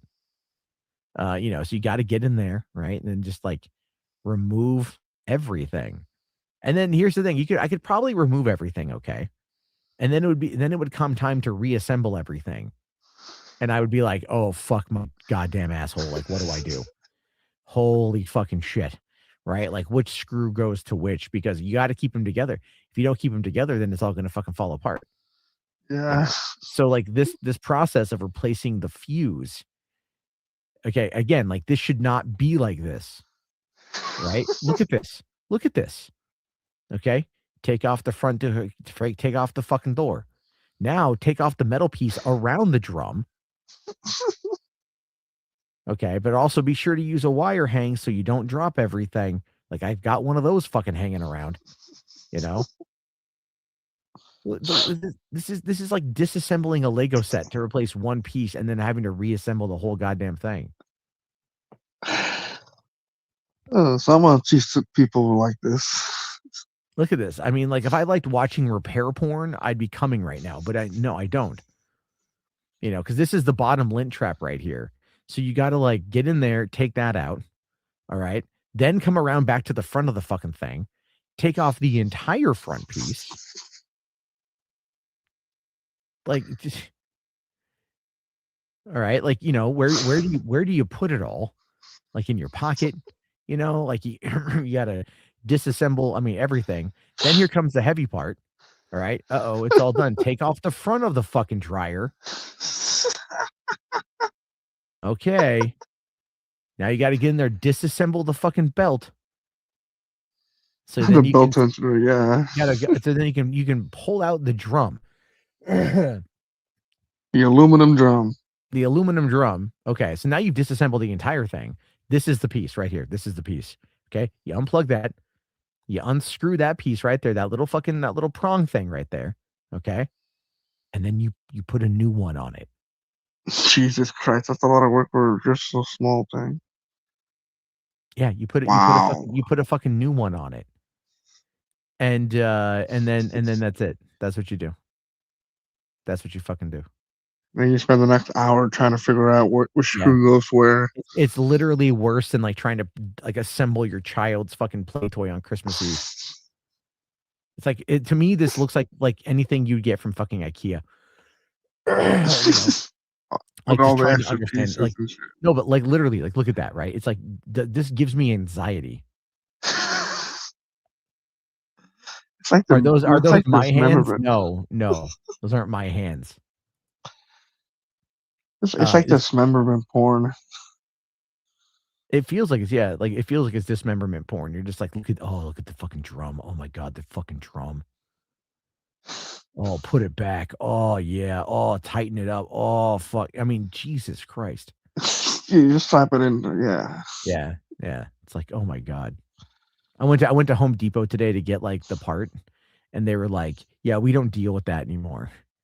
We don't deal with any of that. That's not us. That's not us anymore. You got to go to a specialty place We sell them, but we fucking have repair teams. And here's the thing: when I bought the damn thing, I bought the warranty on it, but the warranty expired after 5 years. We've had it now for 9. So it's like, Jesus. it's like great. That's a good washer. It is a good washer. Yeah, it's very good. You could work it CERN after putting the thing together. Yeah, more or less. Like, hey there, so what qualifications do you have to put together the Large Hadron Collider? Well, my previous job was assembling and disassembling washer and dryer systems in order to replace fuses. Well, goddamn, son, you know a thing or two about building, don't you? You come work with us. And that's how we get the Mandela effect. Yeah. I know, I'm not even Those kidding. damn That's like, Swedish people. no, Is it Swedish or Norwegian? the Large Hadron, I think CERN is, I don't know if it's there, but IKEA is Swedish. But look at this though. It's all like, yeah, just start replacing everything. I don't know. My skill levels are not this. My dad could do this and be like, it's easy. Like, I'm 2 gonna hours. watch the guy. I'm gonna watch the guy do it tomorrow, and I'm gonna be like, oh fuck, I could have probably done this. Yeah. So I'm taking a class in that kind of shit. But anyway, yeah. So this is so you guys, people are like, I can see the view count dropping. Like you guys are watching fucking appliance assembly videos. This is where at 3 hours in, this is where the magic ends. And I would make the argument that at 1 minute in, the magic ended. But hey, we're here. This is where the magic happens. It's where the magic happens. Fuck me, dude. There you go. Like it replaces it. This is what happens when you run out of jokes to make fun of the courtroom before. Well, I mean, it's kind of yeah. There's stuff going on there, but it's also like hilarious shit to me. I don't know, but on that note, I do need to wrap it up because this is way too much work. Yeah, no shit. That's why I'm just going like, I'll just put it on my credit card. I'll just put it on my credit card. It's fine. I'm like, fuck. I mean, I could have done it myself. I have that much free time, and I really don't mind doing all that work. Just looking at it just stressed me the fuck out, though. Yeah, they make these things that complicated, so then that you're gonna hire a professional. Which I mean, to be fair, I would probably rather hire a fucking professional. I knew you'd go past 1:30. Yeah, well, yeah. I wasn't going to. Mo came on. We had a good conversation and shit, laughing about stuff. Yeah, that's cool. Thanks for having me on, though. Yeah.